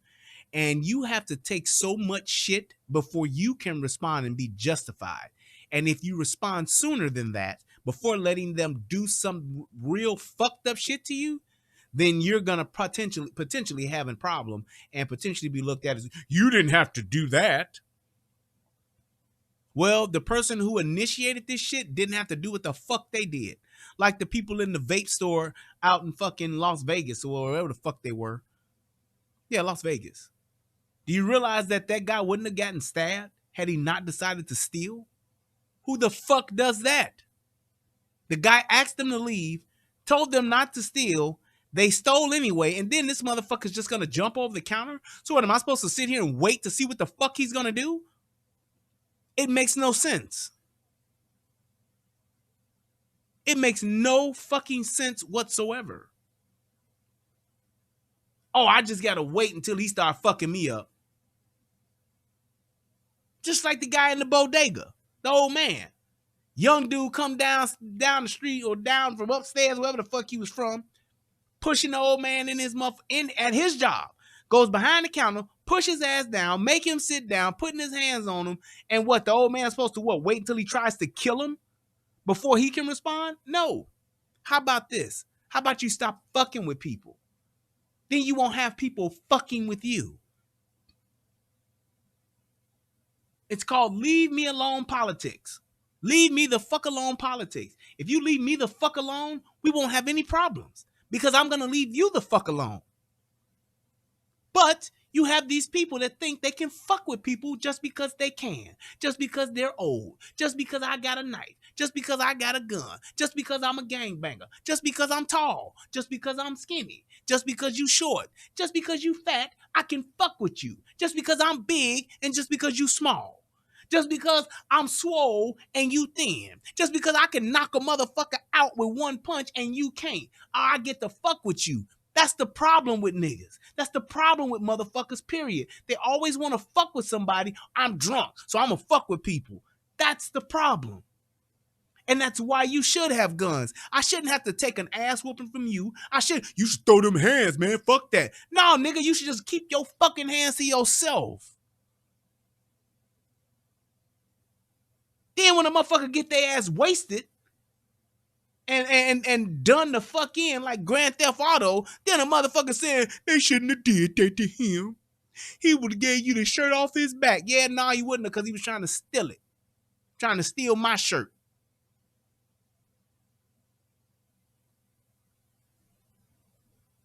Makes no fucking sense. Leave people the fuck alone, then you won't have to worry about somebody fucking with you. You won't have to worry about getting shot unjustifiable. You wouldn't have to worry about somebody, he shouldn't even have to do all that. You ain't have to do none of this. How about if that dude would have left that old man alone in that bodega, he'd still be alive? Fuck, you gonna come down there because your bitch EBT card didn't work, so you gonna come fuck with him because he wouldn't give us some free fucking chips? While you got on a motherfucking Amir denim fucking t-shirt, nigga? Fuck is wrong with people? This is exactly why we should have guns. Because you got crazy motherfuckers that think they can do whatever the fuck they want to do with no consequences or repercussions to whoever the fuck they want to. So understanding that, the AR-15 doesn't even make it equal. It just makes it a little bit better of an opportunity for them to defend themselves against this criminal who already has the advantage. I want you to think about the kids who were in Uvalde and the teachers that were in that school. They had no idea what was about to happen to them. They were literally just going on with their day, and boom, a guy walks in with an AR-15 and starts shooting. I can't think of a bigger disadvantage than that. So if I then am a resource officer and I have to go and handle this situation, and now I know I have to deal with somebody who's using an AR-15, I don't want to go in there with a handgun. Like the guy at the Tops grocery store. Like the old man at the Tops grocery store. That security guard was going up against a guy not only with a fucking handgun, but this guy also had on fucking body armor.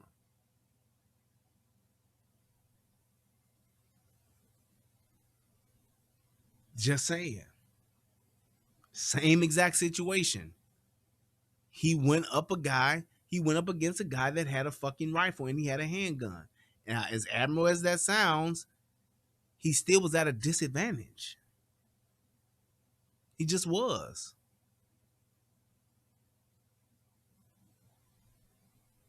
He just was. So it's like, what do you do? If I got criminals that are coming around with AR-15 shooting up the place, why the fuck can I not have a fucking AR-15? They got them.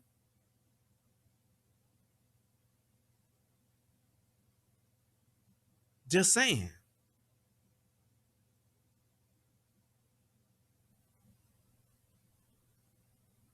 I'm just saying. That just makes sense. So it is what it is. And I don't know why. What is the point that you're making about the police that had AR-15s and didn't want to shoot that boy? What is the point that you're making with that? Then you have dozens of police that did nothing. What is the point that you're making about that? We already have established. If you're talking about Uvalde, we've already established that. That has no bearing on what the rights and the rules should be for the whole. If they did nothing, then those police officers, what? You saying that those police officers, the other police officers, the other 800,000 police officers shouldn't have a fucking rifle? What are you saying? They had firepower but did nothing, so they should be held accountable, period. But what about the rest of the police officers who did? What about them? One exception to the rule doesn't make it the rule. The one exception to the rule doesn't make it the rule. It just doesn't. That's one instance. Why are you trying to make a point with one instance of one person in that situation? That makes no sense. You're trying to say that it ain't gonna matter. It means nothing if they don't want to use them. You don't know what the fuck a police officer is gonna do, because just like how you had that one police officer or those groups of police officers that did nothing, you will have another group that did something, that did the complete opposite. What's the point? That one instance doesn't make an exception to the rule. The same point drove me crazy because I'm a law enforcement officer and I know what the fuck they were supposed to do, and they didn't follow the procedure and the protocol. That's why they fucked up. They eventually, here we go. Technically, they eventually did. They just did it too late. They used those AR-15s that they had. They just used them too late. So it still nullifies your point that you're trying to make.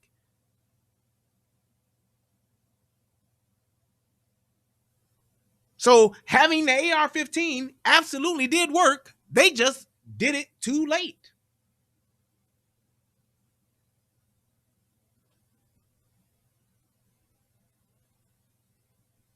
No point. I tell you, you're fighting a losing battle. You're arguing just to be arguing now, I feel, because there's no point to be made from that to justify the guns that are being put into the schools for the resource officers, and the one instance where those police officers, they did use the AR-15s, they just used them too late. Still doesn't mean that they should not have the AR-15s there to be used.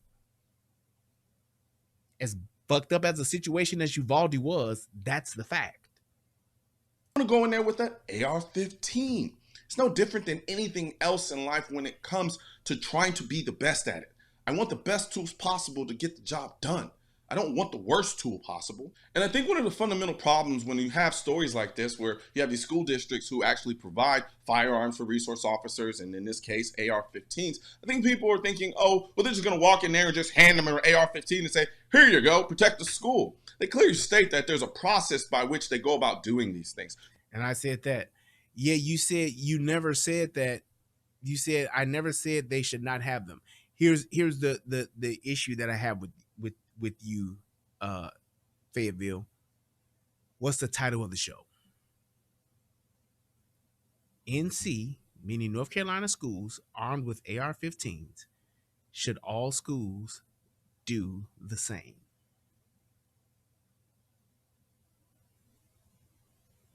That's the point of the show. That's what we're talking about.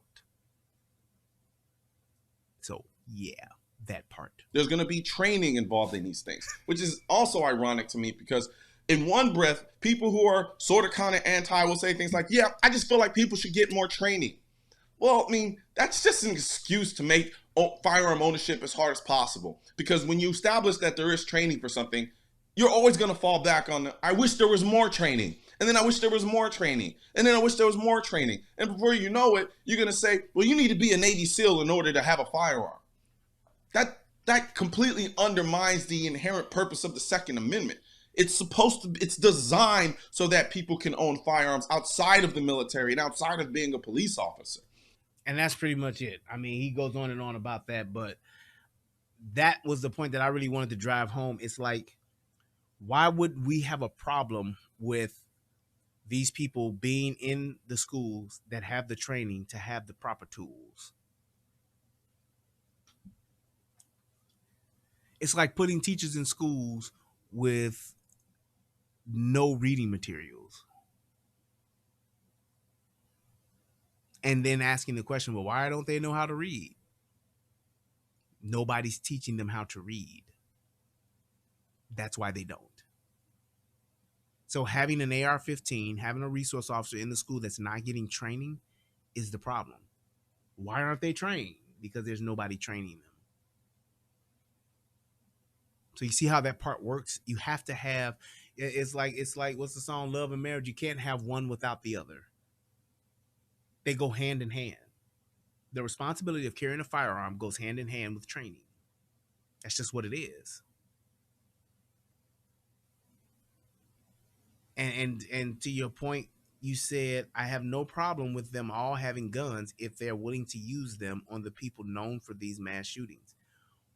Why? Because of the one instance that you're talking about, why would you say that they would not be? Why would you make that a point of contention if you only have one instance of that happening? Because that one instance that you have, that you're talking about, there are several instances of it working. Duncanville, which was a few weeks after, what happened? It worked. They followed the training and it worked. Guy was put down in a matter of minutes. So just like how you would try to point out the fact that there's one instance that it didn't work, I can point out several to where it did.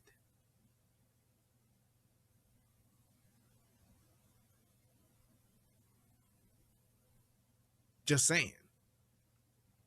Because if the shooter looked like me, you, or Noir, the shooter would have been dead in a matter of minutes.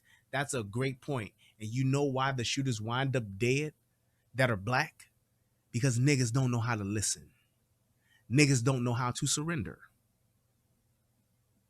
That's why. What about the boy in Dallas that did the shooting in Dallas a few months ago? He survived. He lived. He's alive. He looked like us. So what's your point with that? The greater majority, hear what I'm saying, the greater majority of the time when niggas get shot or when niggas get tased or when niggas get their ass beat, whatever the case may be, it's because niggas don't want to comply. Niggas don't want to take direction. They don't want to obey lawful orders. Just like the video I'm going to do about the couple that was in the park and got a ticket, and the black dude signed for the ticket, no problem. Black police officer signed for the ticket, but what did the black bitch do? She argued and was combative the whole entire time. Black bitch in the dead fucking wrong, and argued to the point to where she got locked up and went to jail. That's why niggas get shot. Dylan Roof shot up a fucking church. What happened? Soon as the police got there, he Jar Jar Binks instantly. My give up. The shooter at the fucking Tops grocery store. Soon as the police got there, hey motherfucker, put your hands up. My give up. They went Jar Jar Binks instantly. My give up. They surrendered. The Parkland shooter, he fucking left and went to McDonald's. Soon as the police caught up with him, my give up. I'm good. The white boy that didn't, like in Uvalde, he didn't surrender. What did they do? They shot the shit out of his ass. They was an hour late, but they still shot the shit out of his ass. What's your point? Yep, in Atlanta. Don't matter. He got shot. Motherfuckers got shot. Period. What is the other dude? The other one, the famous one, Timmy Tampa or Tom Tempa or some shit like that. Got shot. Didn't even have to. The dude that was at the hotel, I did a video about that. The guy that was in the hotel actually following the commands of the fucking police officers got fucking shot and killed in the hallway following their orders. White boy. White on white crime. White police. White assailant. Tony Temple. Shot. Dead.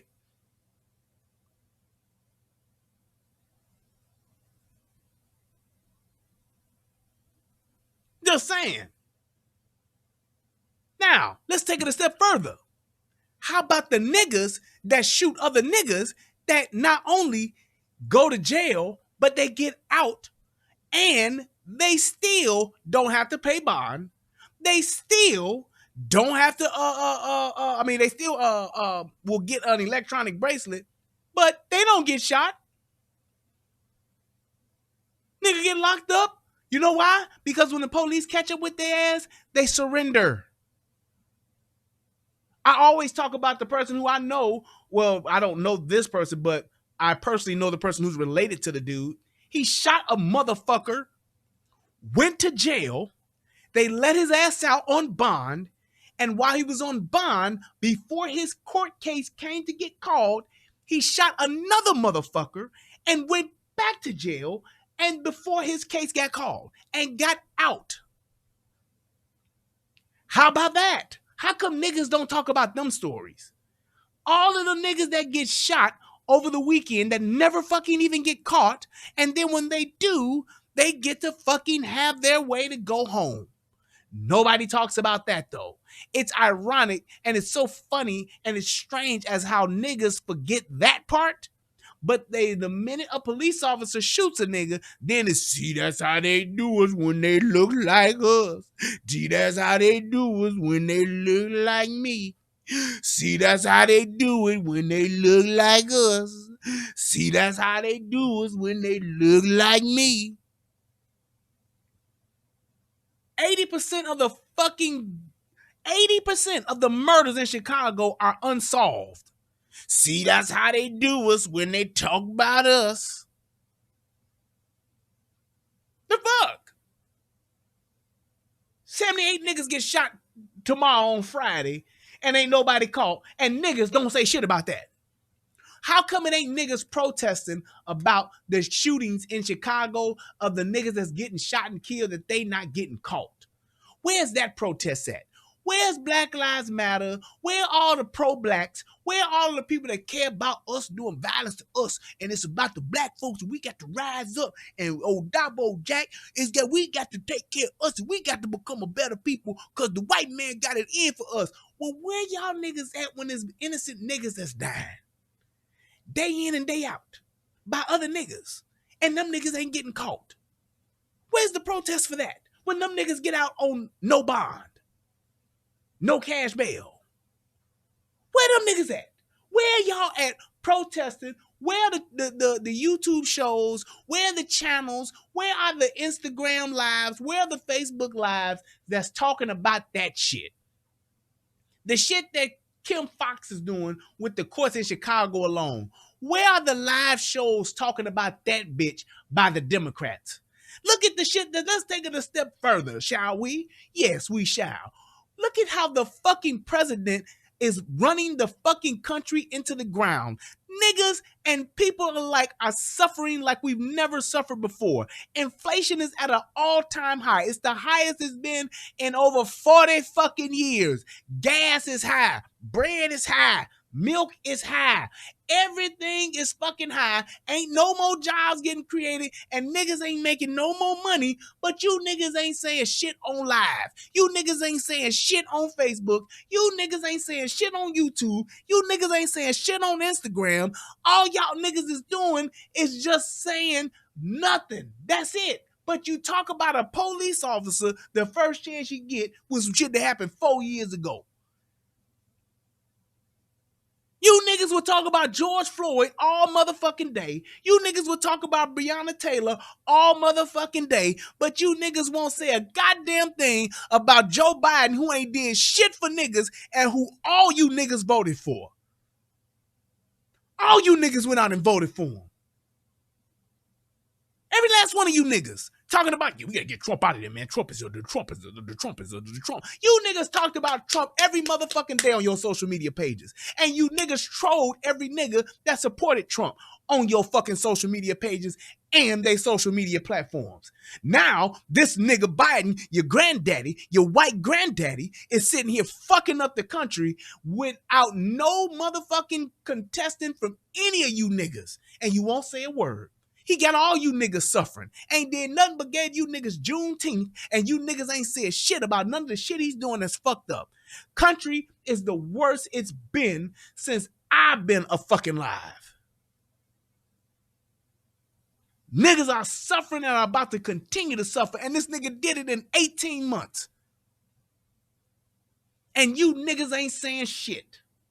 But you niggas will talk about the police.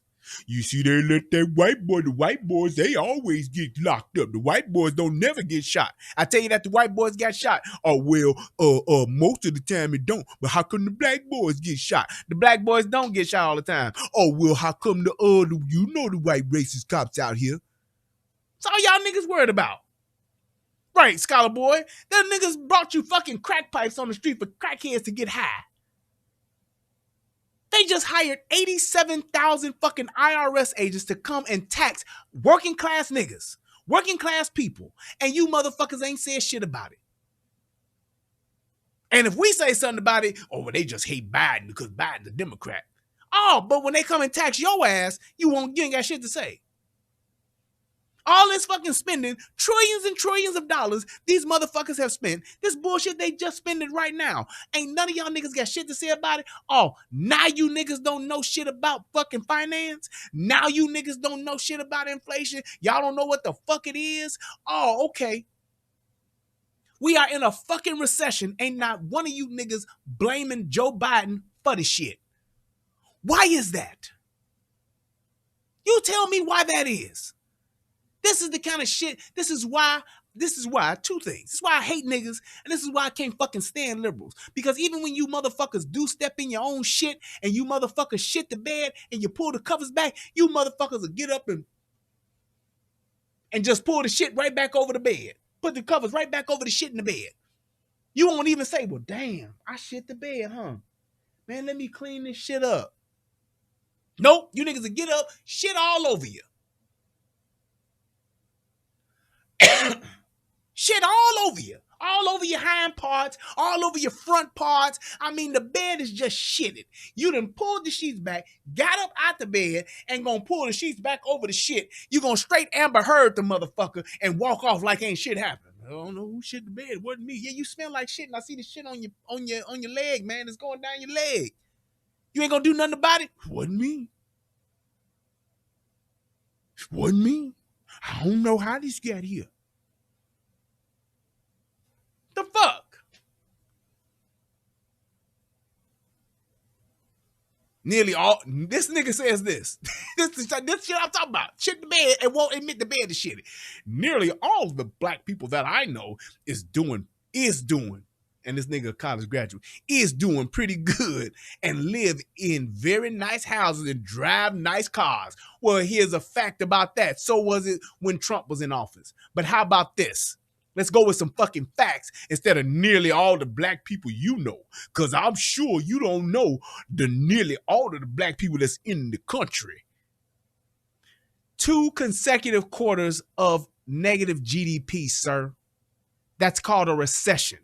So whether the nearly all the black people you know is doing all right, it's a bunch of other niggas that ain't. You jackass. It's funny how when you catch a fucking liberal, when you catch a liberal up and you hit a motherfucker with facts, when you catch them Democrat motherfuckers with the facts and you catch them motherfuckers with logic, the very first thing they go back to, and this is classic textbook, and you can go back and watch it on my other shows, and you can watch it on other people's shows. The first thing they do is revert back to themselves. Well, I don't see that. Well, I didn't know that. My friends don't do that. The people I know don't do that. Where I live at, I don't see that. Oh, but the rest of the fucking country don't, huh? Okay. You make it about yourself because that way you don't have to have the accountability and responsibility for what you said and the facts that's being shown to you. Everybody and their mama know we in a motherfucking recession, and the one thing you're gonna go back to rebut that, well, nearly all the black people that I know are doing well. They got jobs and they got nice houses. That's the way the Democrats think, because them Democrats that's politicians that's making all these fucked up laws, they say the same shit. Nearly all the black people I know, we all doing good in Port-au-Prince, Maryland. Nearly all the black people I know that live in the nice neighborhood I live in, we all doing good over there. We all got nice houses and nice cars, and we in a good community. Right. Right. Shout out to Divine. Right. Makes no motherfucking sense. You know good and goddamn well what the numbers are showing. You know good and goddamn well what the facts are showing. But you gonna sit back and just say, well, I don't know about everybody else now, but where I live and the people that I know, that's just like me saying this. Yeah, I know it was 38 people that got shot in Chicago, but in the parts of Chicago where I know people, did none of them get shot. So what that mean? What that tell you? What that do? You take a point that is non-equivalent to any of the discussion points that we're talking about, and you try to make that your point. Or you'll totally deflect and talk about some other shit that has nothing to do with the point that we're talking about right now. Out of all of the facts that I just said, here we go. Brian, tell me this. Why do you never hear any news about violence coming from Middle America on national news? That's a great question. And here's the great fucking answer for it. All of the violence that's coming from Middle America is not even close to the violence that's in the inner city. It's way more. That's why. The same reason why you don't hear about the 82 niggas that'll get shot in Chicago, but the 4 people that'll get shot at an Orange County park in California will make national news. It's the same goddamn reason why. It's because liberals don't give a fuck about niggas. They only give a fuck about niggas when they get shot by white cops. And they only give a fuck about everybody else is when they're in a non-violent community. That's why. That's why. So when you're talking about saying, well, why you think that is? Or what that do? That's why it's like that.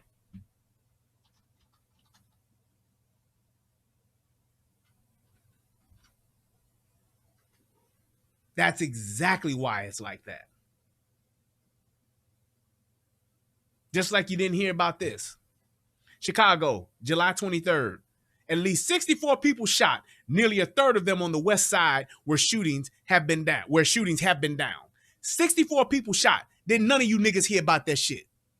Didn't hit none of you niggas, wasn't on Good Morning America, wasn't on none of the motherfucking national news. But in a single fucking weekend, 64 motherfuckers shot. You don't hear it. You don't hear it. Why is that? How come that don't make national news?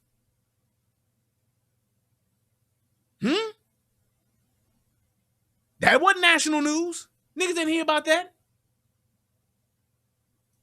Didn't hear about that at all, did they? And meanwhile, they steady talking, homicides are down this year in Chicago. That's a violence problem. It wasn't national news, sir. It wasn't across the nation like Uvalde was. That was national news. Actually, Uvalde was probably more worldwide news. That shit was all over the world. But it wasn't down here in Texas. Wasn't shit on the news about them 64 that got shot.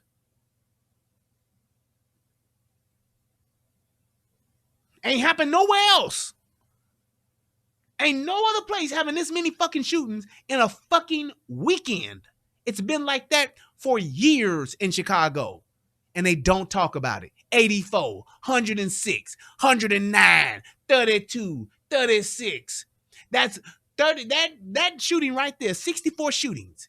That's the most violence that would occur in 5-10 years in both of the Dakotas, in Wyoming, Montana, all combined in your middle America. They won't have that many fucking shootings in 10 years in all of those states combined.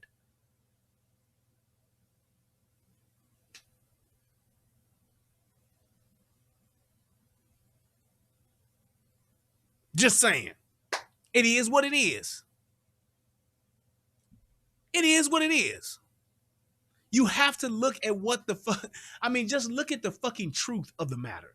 And then say, okay, well, we could talk about some shit now. We could talk about some shit now once we find out what the truth is and see exactly how this shit is actually measuring up.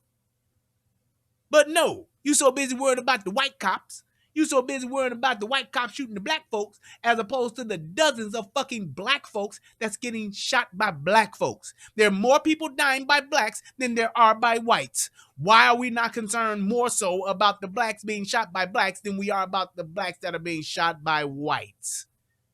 Cops, I should say.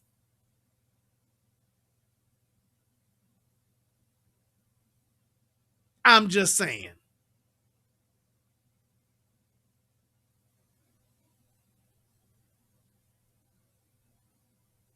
That's my point. Matter of fact, look at this shit. This is funny as fuck. This shit here I'm about to show you. This is funny as fuck. Look at this shit. This, I'm gonna hit you with the Mr. Rogers on this one. This, boys and girls, is what we call a homicide map.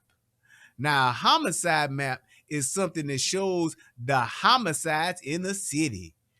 Do you see where the homicides are on this map, boys and girls?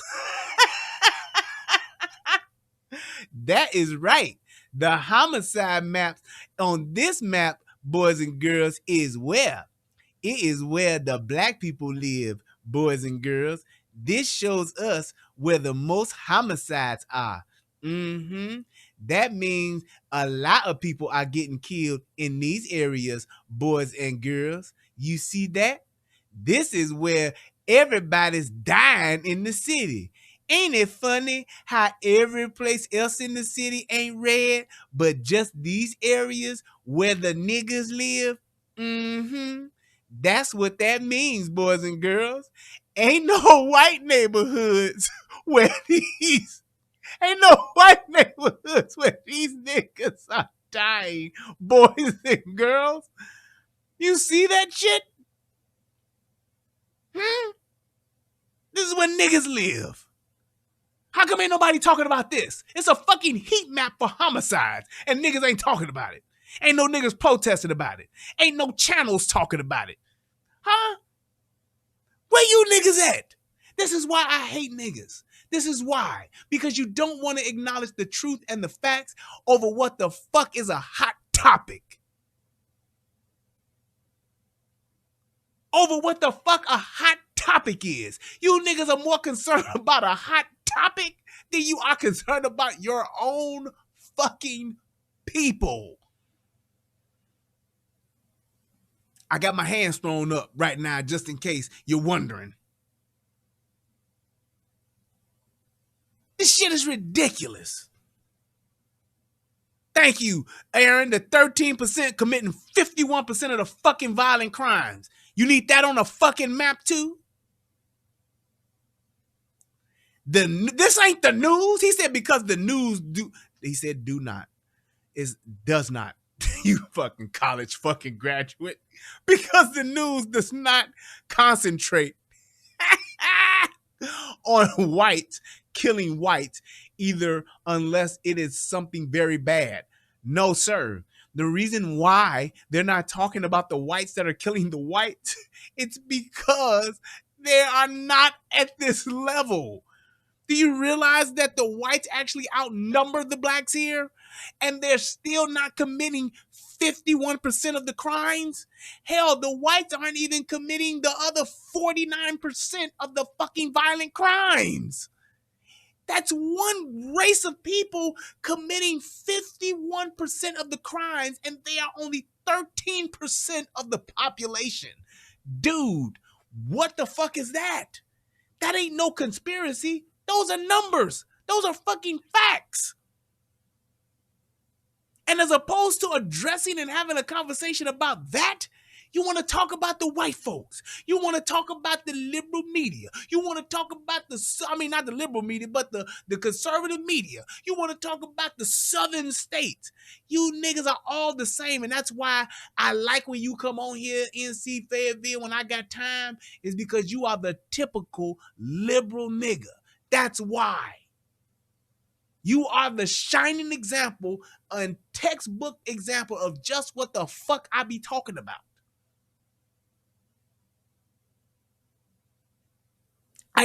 There's no point in showing the national homicide map. You tell me, why would I show the national homicide map over this when there are more niggas getting shot than anybody else? There are more niggas committing the violence more than anybody else. Why would I need to show the national homicide map? Do you realize that you're asking me to compare the amount of niggas getting shot to the rest of the nation? That's even worse. It's worse because it's only 13%. It's a moot point to bring it up because there's not another group that is only 13% committing 51% of the crimes, dude, of the violent crimes. So it doesn't make any sense to even compare it. You don't understand that.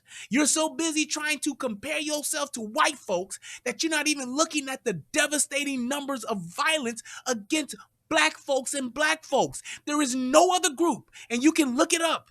There's no other group that does these kind of numbers in violence in their own race. And that is the problem, sir.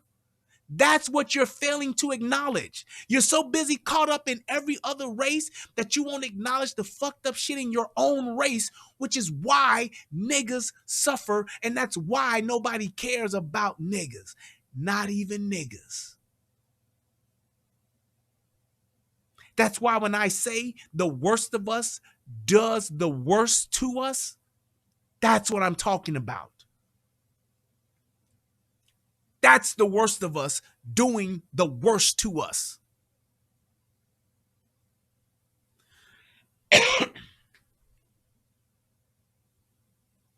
Oh my God.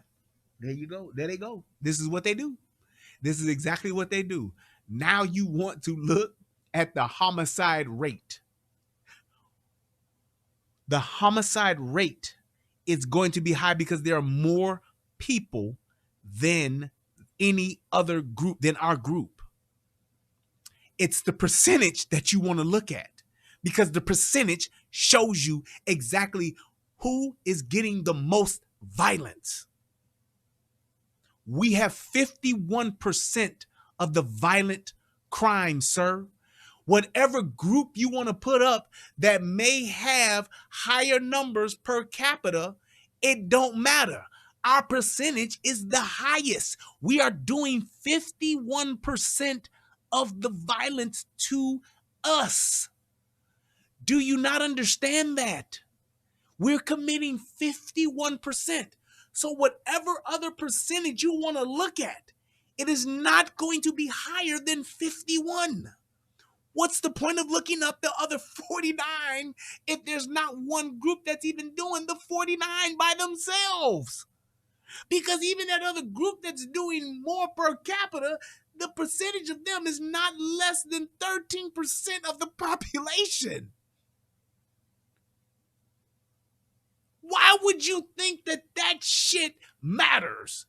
Because you don't want to acknowledge your own fuck up. You don't want to look at the own shit in your own bed.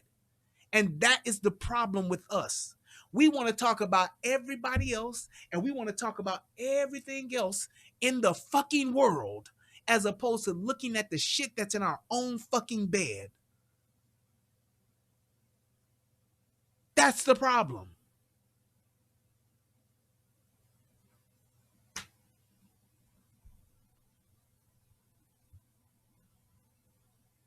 That's just like me comparing if it's a million black people. Well, no, let's call the numbers what they are. It's 325 million people in America. Out of that 325 million, there's only 44 million blacks.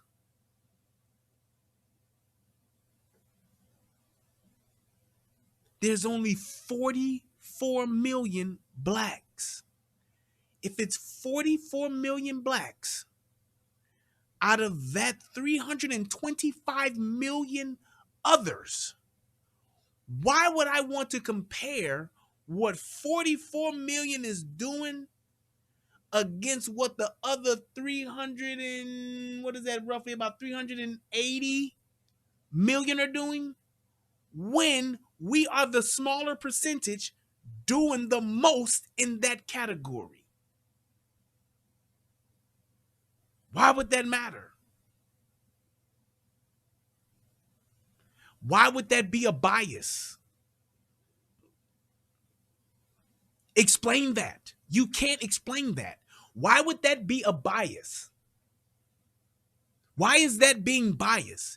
Because even if I show you what the other, matter of fact, let me get my numbers right. 325 minus 44. Whoops, shit, I hit 444. 325 minus 44. That's 281. Why would I care about what 281 million people are doing when those 281 million people are not doing more violence than the 44?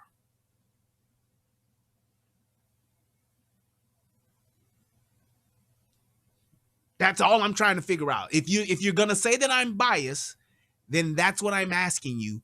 Why would I do that part?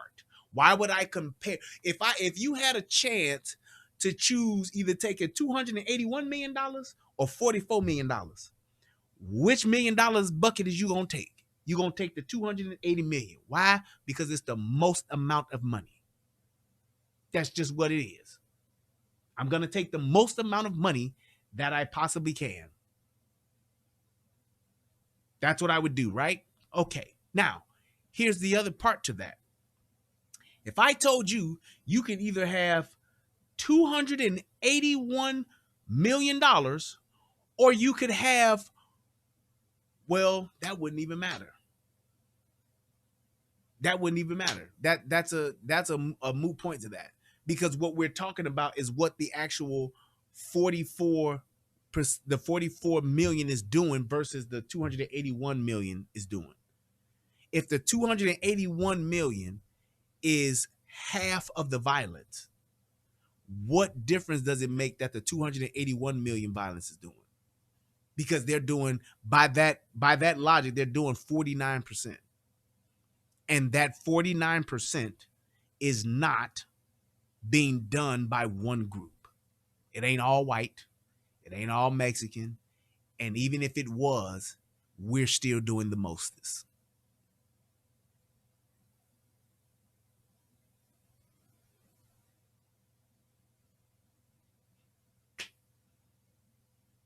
Right. Scholar Boy 30, I don't know if those numbers are right, but I get the point he's making.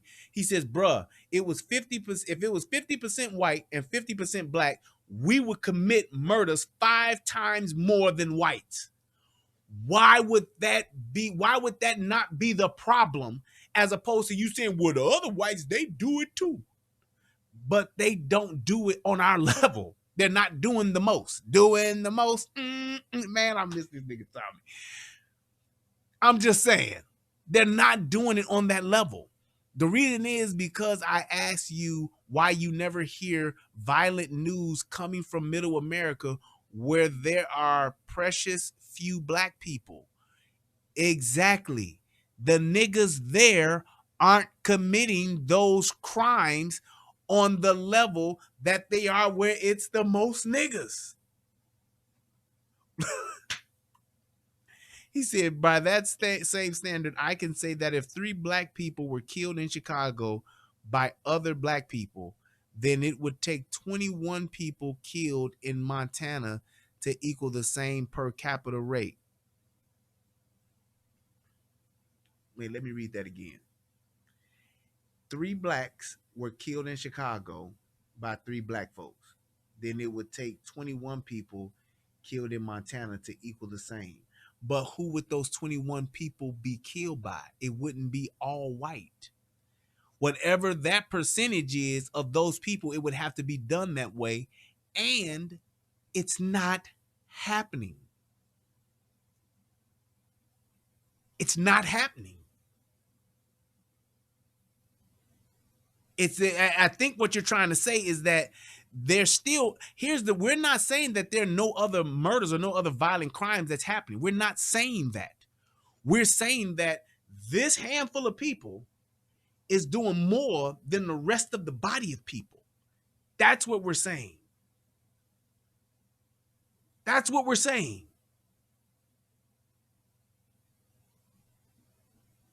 That's the point we're making. It's regardless of what's happening with the whole entire body. This hand has gangrene. It is the greatest threat to my body, period. I might be sick and have pneumonia, but gangrene is way more deadlier than pneumonia in my lungs. Why would I be concerned about the pneumonia more so than the gangrene on my hand?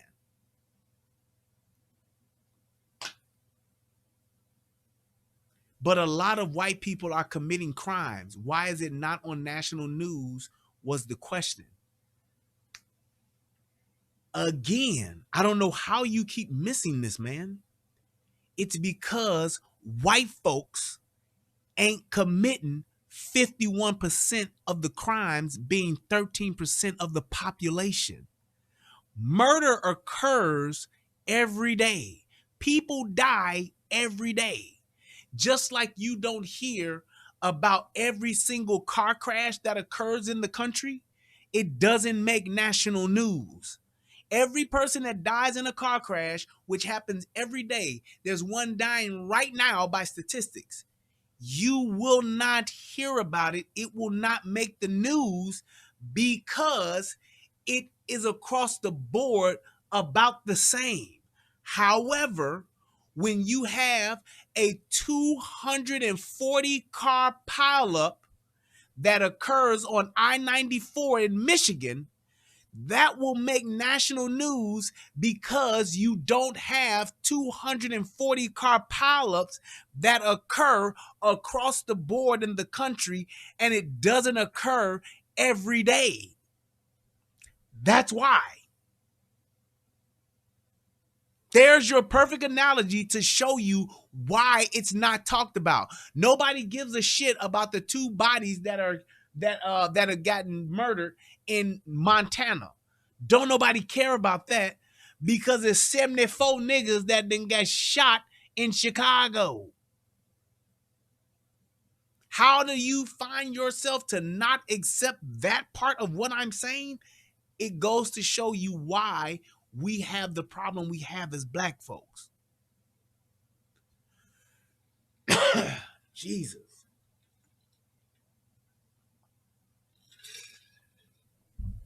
I really hope that car crash, I'm sorry, not car crash, but the motor vehicle deaths, I really do hope that you can understand that part, because that's essentially what we're saying when it comes to the violence that niggas are committing in these cities. It's not even everywhere. It's only in the major cities. That's all I'm saying. You can't, most niggas are in major cities. That's where most of the blacks are. And that's where most of the violence is. And that's where most of the black on black violence is. Why would you be concerned about the whites in Montana, the whites that are in North Dakota? Because none of those places are killing people at the rate that people are dying by black folks and getting the violence by black folks in these inner cities. Nowhere else. There is no place in Montana that's saturated with niggas. There is no place in South Dakota or North Dakota or Wyoming that is saturated with niggas. There is no predominantly black city in middle America that is in existence. There isn't one. Those are rural areas to begin with. So why would that be a point of contention?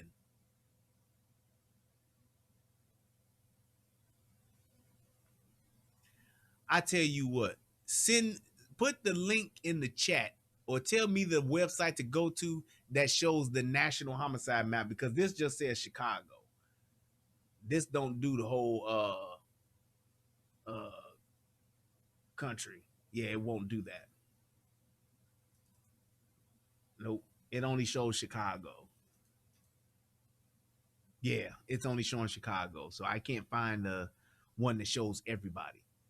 But you just refuse to acknowledge that point. He says Alaska is the most dangerous state in America. There we go. Okay, so then we good. We good.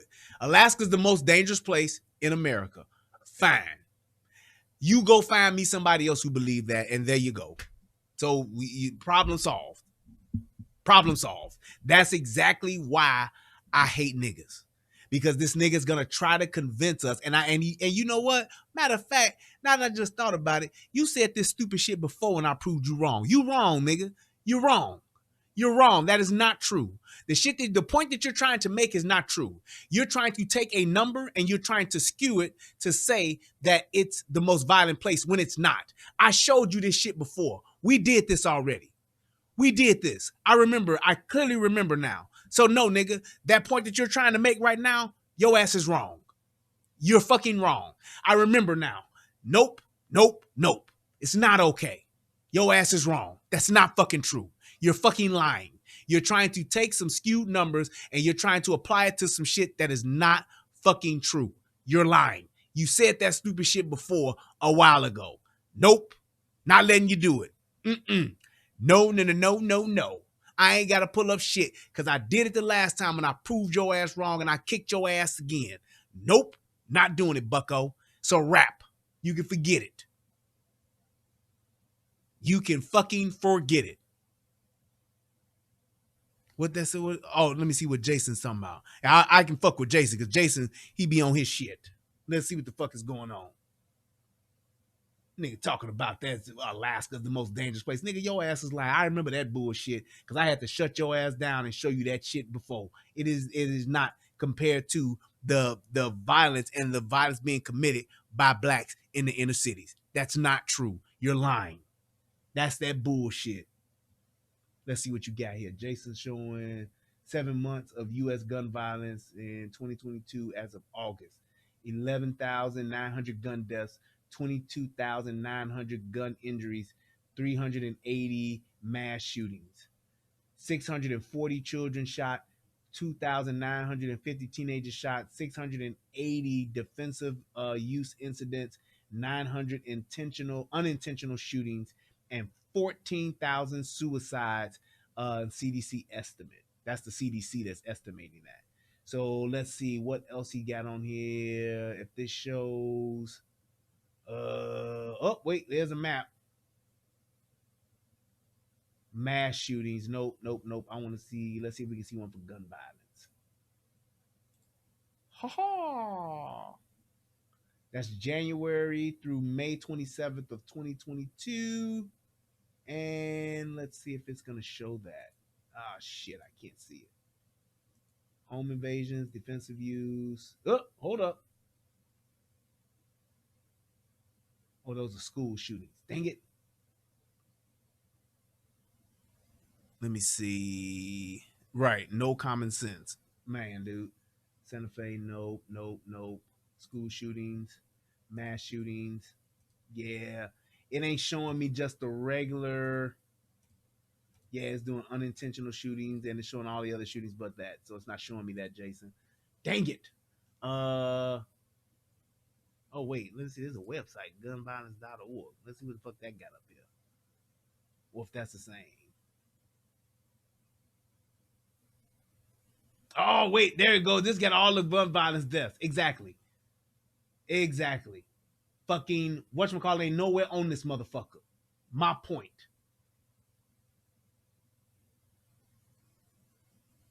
Let's see if it has it on here by state. Nope. Charts and map. Nope. Let me see if I could just Google this shit again. Oh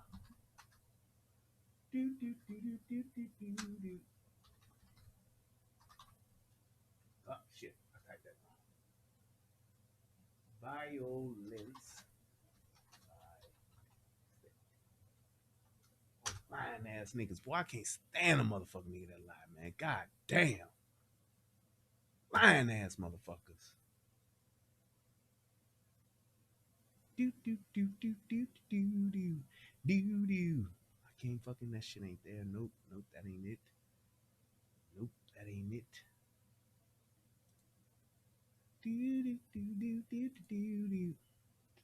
It's not fucking showing it. God damn it. I was trying to find it, but I don't want to keep dragging this shit on. Oh, man. Yeah. Shit. I can't fucking, it's not showing me that shit. Let's see. Let's do, what is it called?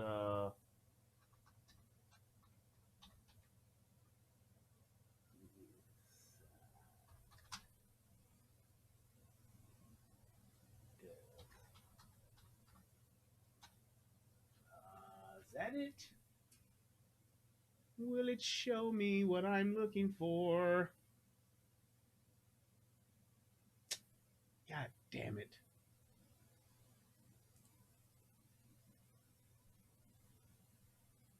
Yeah, see, it's just giving me the numbers. It's not giving me the fucking states.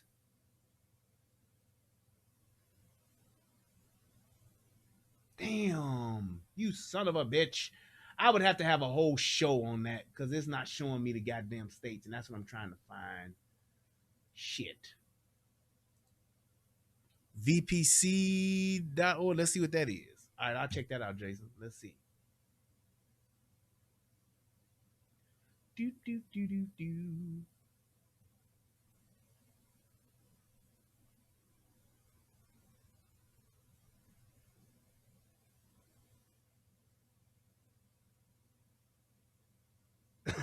Yeah! Hell no. So when that shit comes up, it says nearly 90% of black homicide victims killed with guns. New Violence Policy Center study finds. Black Americans represent 14% of the U.S. population, yet accounted for 52% of all homicide victims in 2019. Do you know what that means? That means that the shit that he's talking about with the violence that's occurring in fucking Alaska, that means it is not this because it ain't a bunch of niggas living in Alaska. You see what I'm saying? That's my point. That's why I was really trying to find it because it's like I found it once before, but I don't see it where it like broke down the violence in those states. So it's like they have a higher rate, but it's not, it's a thing where it's not like fucking mass shootings happening in fucking Alaska. I can't find the shit though, where it like shows you that. But there it is right there. Shit. Let me try this. Oh wait, would it be let's see if it's this. Let's see if it's this. Let's see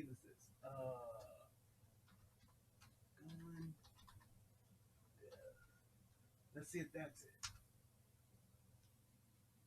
Firearm mortality.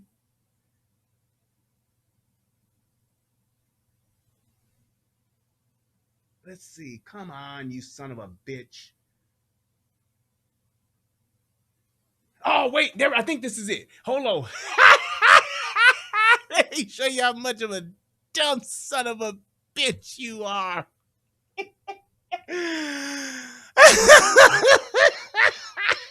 This motherfucker is so fucking stupid. It's fucking ridiculous. Do you see what that says? Firearm mortality by state. Oh, come on. Oh, wait. I got to go over here. I'm clicking on the wrong thing. You see what that says? Firearm mortality by state. Deaths, 175. 175 deaths in the state of Alaska. 175.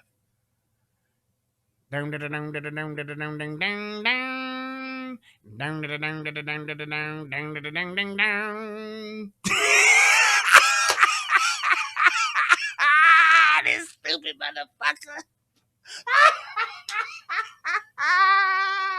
You dumb son of a bitch! You dumb son of a bitch.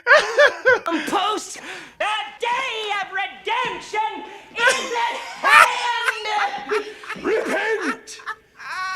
And thou shalt be saved. Repent, motherfucker. Do you see that? 1,745 fucking deaths. There's a difference between the death rate and the actual deaths. That's my point. And this stupid motherfucker is trying to compare the 175 to the 1745. Man, what the fuck? Let's do the math on that. Let's see. We have 1745 minus 175. That means it's another 1,570 more dead motherfuckers by guns alone in this state. Do you see the shit that this motherfucker's talking? This is exactly why I'm allergic to niggas. This is why I hate niggas. Because niggas will make shit up. Niggas love to fucking lie. Niggas love to fucking not acknowledge the truth. And niggas love to not accept responsibility once they've been shown the fucking truth. Just saying. I'm just saying. We saw the fucking numbers to where it's 14% of the niggas is committing 52% of the fucking violent crimes. We just compared the fucking mortality rate. How many motherfuckers are dying here as opposed to how many motherfuckers are dying there?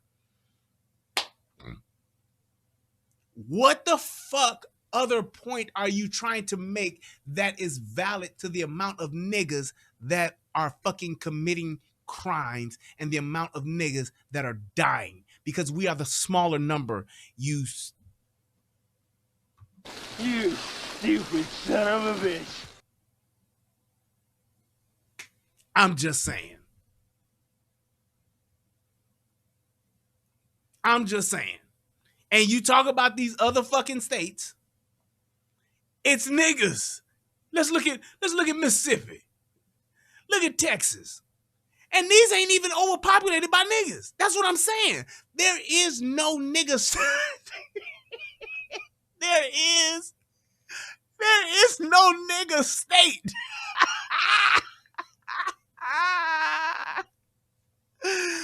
There is no nigga state.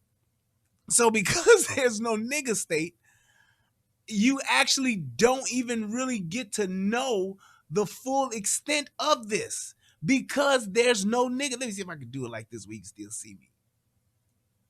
Yeah, there is no nigga state, so you really can't see what true niggas would be doing to each other if they were in their own state. We just talking about the cities. We're just talking about the cities. There is no nigga state. So with there being no nigga state, you really don't know to compare this state to other states. This is ridiculous. Why do you give a fuck about the rate when you're talking about the actual amount of niggas there are more niggas getting shot and more niggas dying than any other fucking race in the fucking country. Why are you concerned about that? I don't know. It makes no sense. Because this is what a lot of these pro-black niggas try to do. They try to make it seem like, man, black on black crime is a false narrative. That's their thing. That's their thing. And my thing is this. The reason why they're not in the news, because there's not an alarm. Look, when you look at this, just take this, look. Here's the logic that you have to apply to this. If we are doing half of the motherfucking violent crimes in the country because there's no nigga state, that means we're doing half of the violent crimes in all of these fucking states. That's what I'm saying. In the majority of these states. Now, maybe in a Wyoming, maybe not, but it's only 154 people dead there compared to 1745 here. This is ridiculous. Yeah, you know what? Let me put my nigga timer up. Put my nigga timer down for this nigga. But I'm just saying, that's the point. We are still doing, no matter what state you want to go to. New Mexico, 479. You want to go there? Fine. But you compare 479, you can add up 942. That still ain't 1,500. That's all I'm saying. There are more people here and there are more blacks here, which has the higher numbers here. That's all. 3,449. What are you talking about, dude? You're talking about making my point. I'm explaining to you what the fuck is really going on. You're talking about the rate as opposed to the amount of niggas when it's less niggas here than any other fucking group damn near. Because I believe it's more Mexicans here now than it is niggas, actually. I think we're probably only second to fucking Asians. That shit, it's an idiotic fucking point that you're trying to make, dude. If you could say, well, these states are all black or these states are all white and these numbers are lower or higher than those states, you would have a point. You would have a point. When you're talking about the percentage to say, hey, out of the percentage of 100%, 52% of the violent crimes is done by niggas. That lets you know that niggas, being the smaller percentage of the population, of the majority of the population, that's called, sir, disproportionate. The least amount of us should not be committing the most violent crimes. Do you see how that's disproportionate?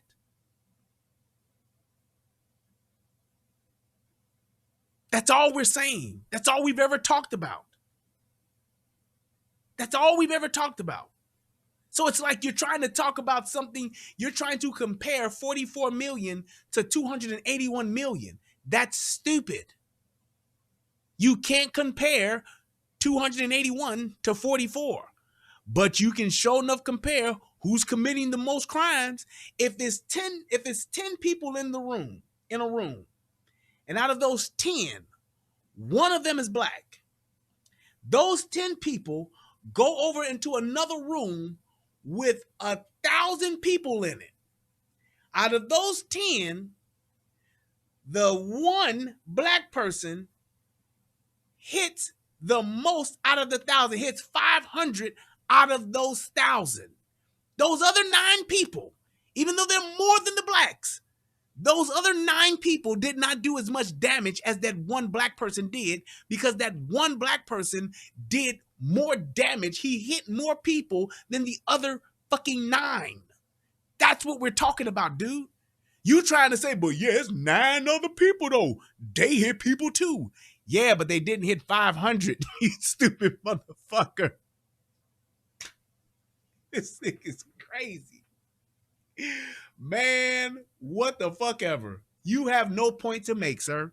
You really don't. And you know what? This is the worst part about it. And this is why I just had time today. Because like I said, I ain't did a show in a couple of days. So I really wanted to do a show. I'm about to wrap it up now. I just really wanted to do a show and have a good time with y'all tonight. But this is my point to this. Out of all of those fucking facts that I have stated, and this is why I only deal with Fayetteville, North Carolina, until I get tired of him, and then I just fucking put his ass on timeout, is because out of all of the time that we have talked, out of every fucking point that I've made that is fact-based, this nigga has never once said, damn, you right, I was wrong. Damn, I get your point, I had that wrong. Damn, that's true. Wow, yeah, I do see your point. He's always added some buts and always added some, but why though? But what about, but you said, but I said. Not once did he come with a piece of factual information to rebut what the fuck I was saying. He just tried to skew what the fuck I was saying. To try to support his own narrative, he tried to tell a lie by using a skewed number. This stupid motherfucker tried to tell us and tried to get us to believe that fucking Alaska is the most dangerous fucking state in the fucking US. And that's just not true. That's all. That's all. You never said it. Don't fucking lie and don't try to backtrack now, motherfucker. You never said it. You never said, and like I said again, you can say you agreed, but you never said you was wrong with the shit that you were saying. Your motherfucking ass tried to tell us that Alaska is the most dangerous fucking place on the fucking out of the fucking continent, out of the fucking United States of America. You said that Alaska was the most dangerous, and it's not fucking true. You're a fucking liar, and you're trying to fucking skew the fucking numbers, talking about a fucking rate, and it's not true. That's what the fuck I'm saying. But this is the point that I was making, as far as this is why it's hard for, and this is why I truly believe that liberal Democrats and conservative Republicans or whatever the fuck should just split the fucking country in half. Y'all take the up north, we take the down south, put a fucking border wall up. Y'all do what the fuck y'all want to do up there. We'll do what the fuck we want to do down here, and that way we won't have no problems. That way we won't have no problems. You don't move here, we won't move there. And if we do move there, we'll do what you will. We'll do as the Romans do there. And if you move here, you do as the Romans do here. All of that, you gonna go up there. We gonna go up there and do what we do down here up there. Nope, fuck that. Nope. And all that shit about y'all do what the fuck y'all do up there. Y'all gonna come down here and do it down here. Nope, nope, nope. Take your ass back up there. That's how it should be. That's how it should be. Plain and simple. Thank you, Omerta. He's literally like trying not to acknowledge the fact. Omerta put in the chat, he says, Alaska, 49 murders in 2020. Chicago, 773 murders in 2020.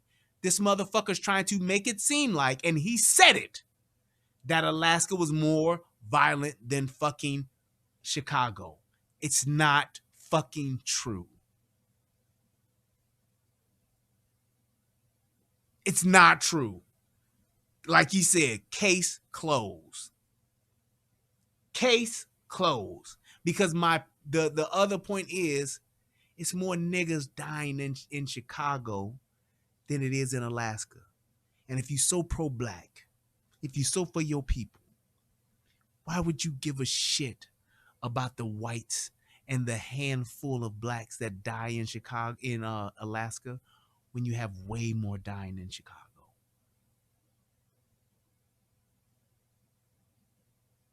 Way more. By the hundreds. Actually, 730 more. Roughly. 720 more, something like that. Are dying more because it's not about the colors, dude. The colors is showing, oh my God, you so fucking stupid. It's showing the death rate. It's not talking about how many people are dying. That's why they have it, the death rate, and then they have the actual deaths. So you can't do what it is you're trying to do. That's exactly why this page is set up the way that it is, and I'm glad they did it this way. Because if you just looked at the rate, you would be like, well, damn, that's crazy. It is more people. Alaska is more dangerous than Illinois. And it's not fucking true, dude. It's ridiculous. But this is what they do. This is how they choose to. This is that same ideology of live your truth, speak your truth, not fucking tell the truth, not talk about the truth. They like, tell your truth. You come up with a truth and then you tell us, and then we'll just say that that's not the truth. It's just your truth. That's just what it is. That's just what it is. That's exactly what they're more concerned about. Because it's like this. There are more whites in Alaska than blacks. There are more whites in Illinois than blacks. That's just the facts.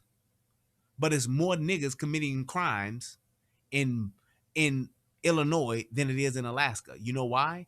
Because there's more niggas living in Illinois than Alaska.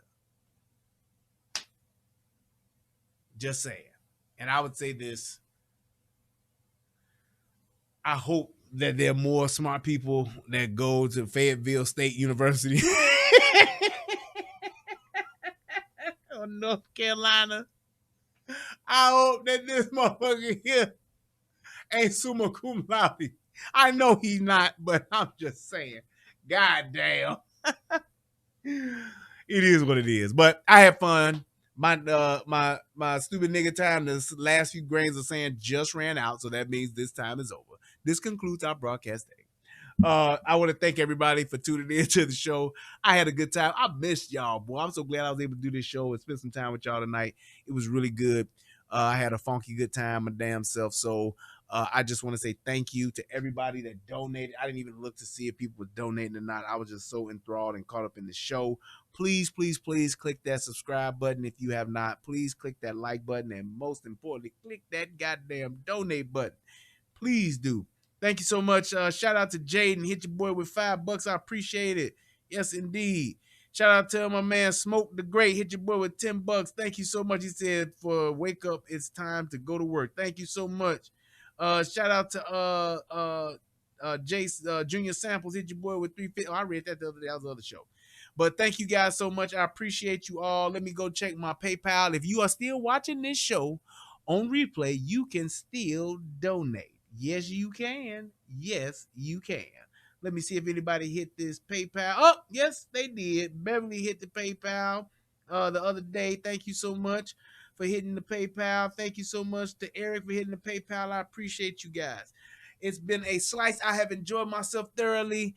I hope that this video helps somebody become a better version of themselves. And I hope these other states and these other school districts really do take a look at this and actually start putting these AR-15s in these schools and start actually putting these metal detectors in these schools, having that one way in, one way out, putting some money into our schools instead of sending it over to fucking Ukraine, and actually getting some video surveillance in our schools, some door sensors in our schools so we'll know what doors are locked and which ones aren't.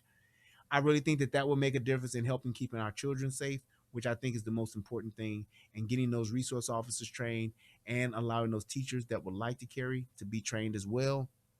I think that would really help with just deterring school shooters, active shooters, and it would keep our babies safe, plain and simple. I really do. Please, please, please click the subscribe button, click the like button. If you got any questions, please leave it in the comment section on my page.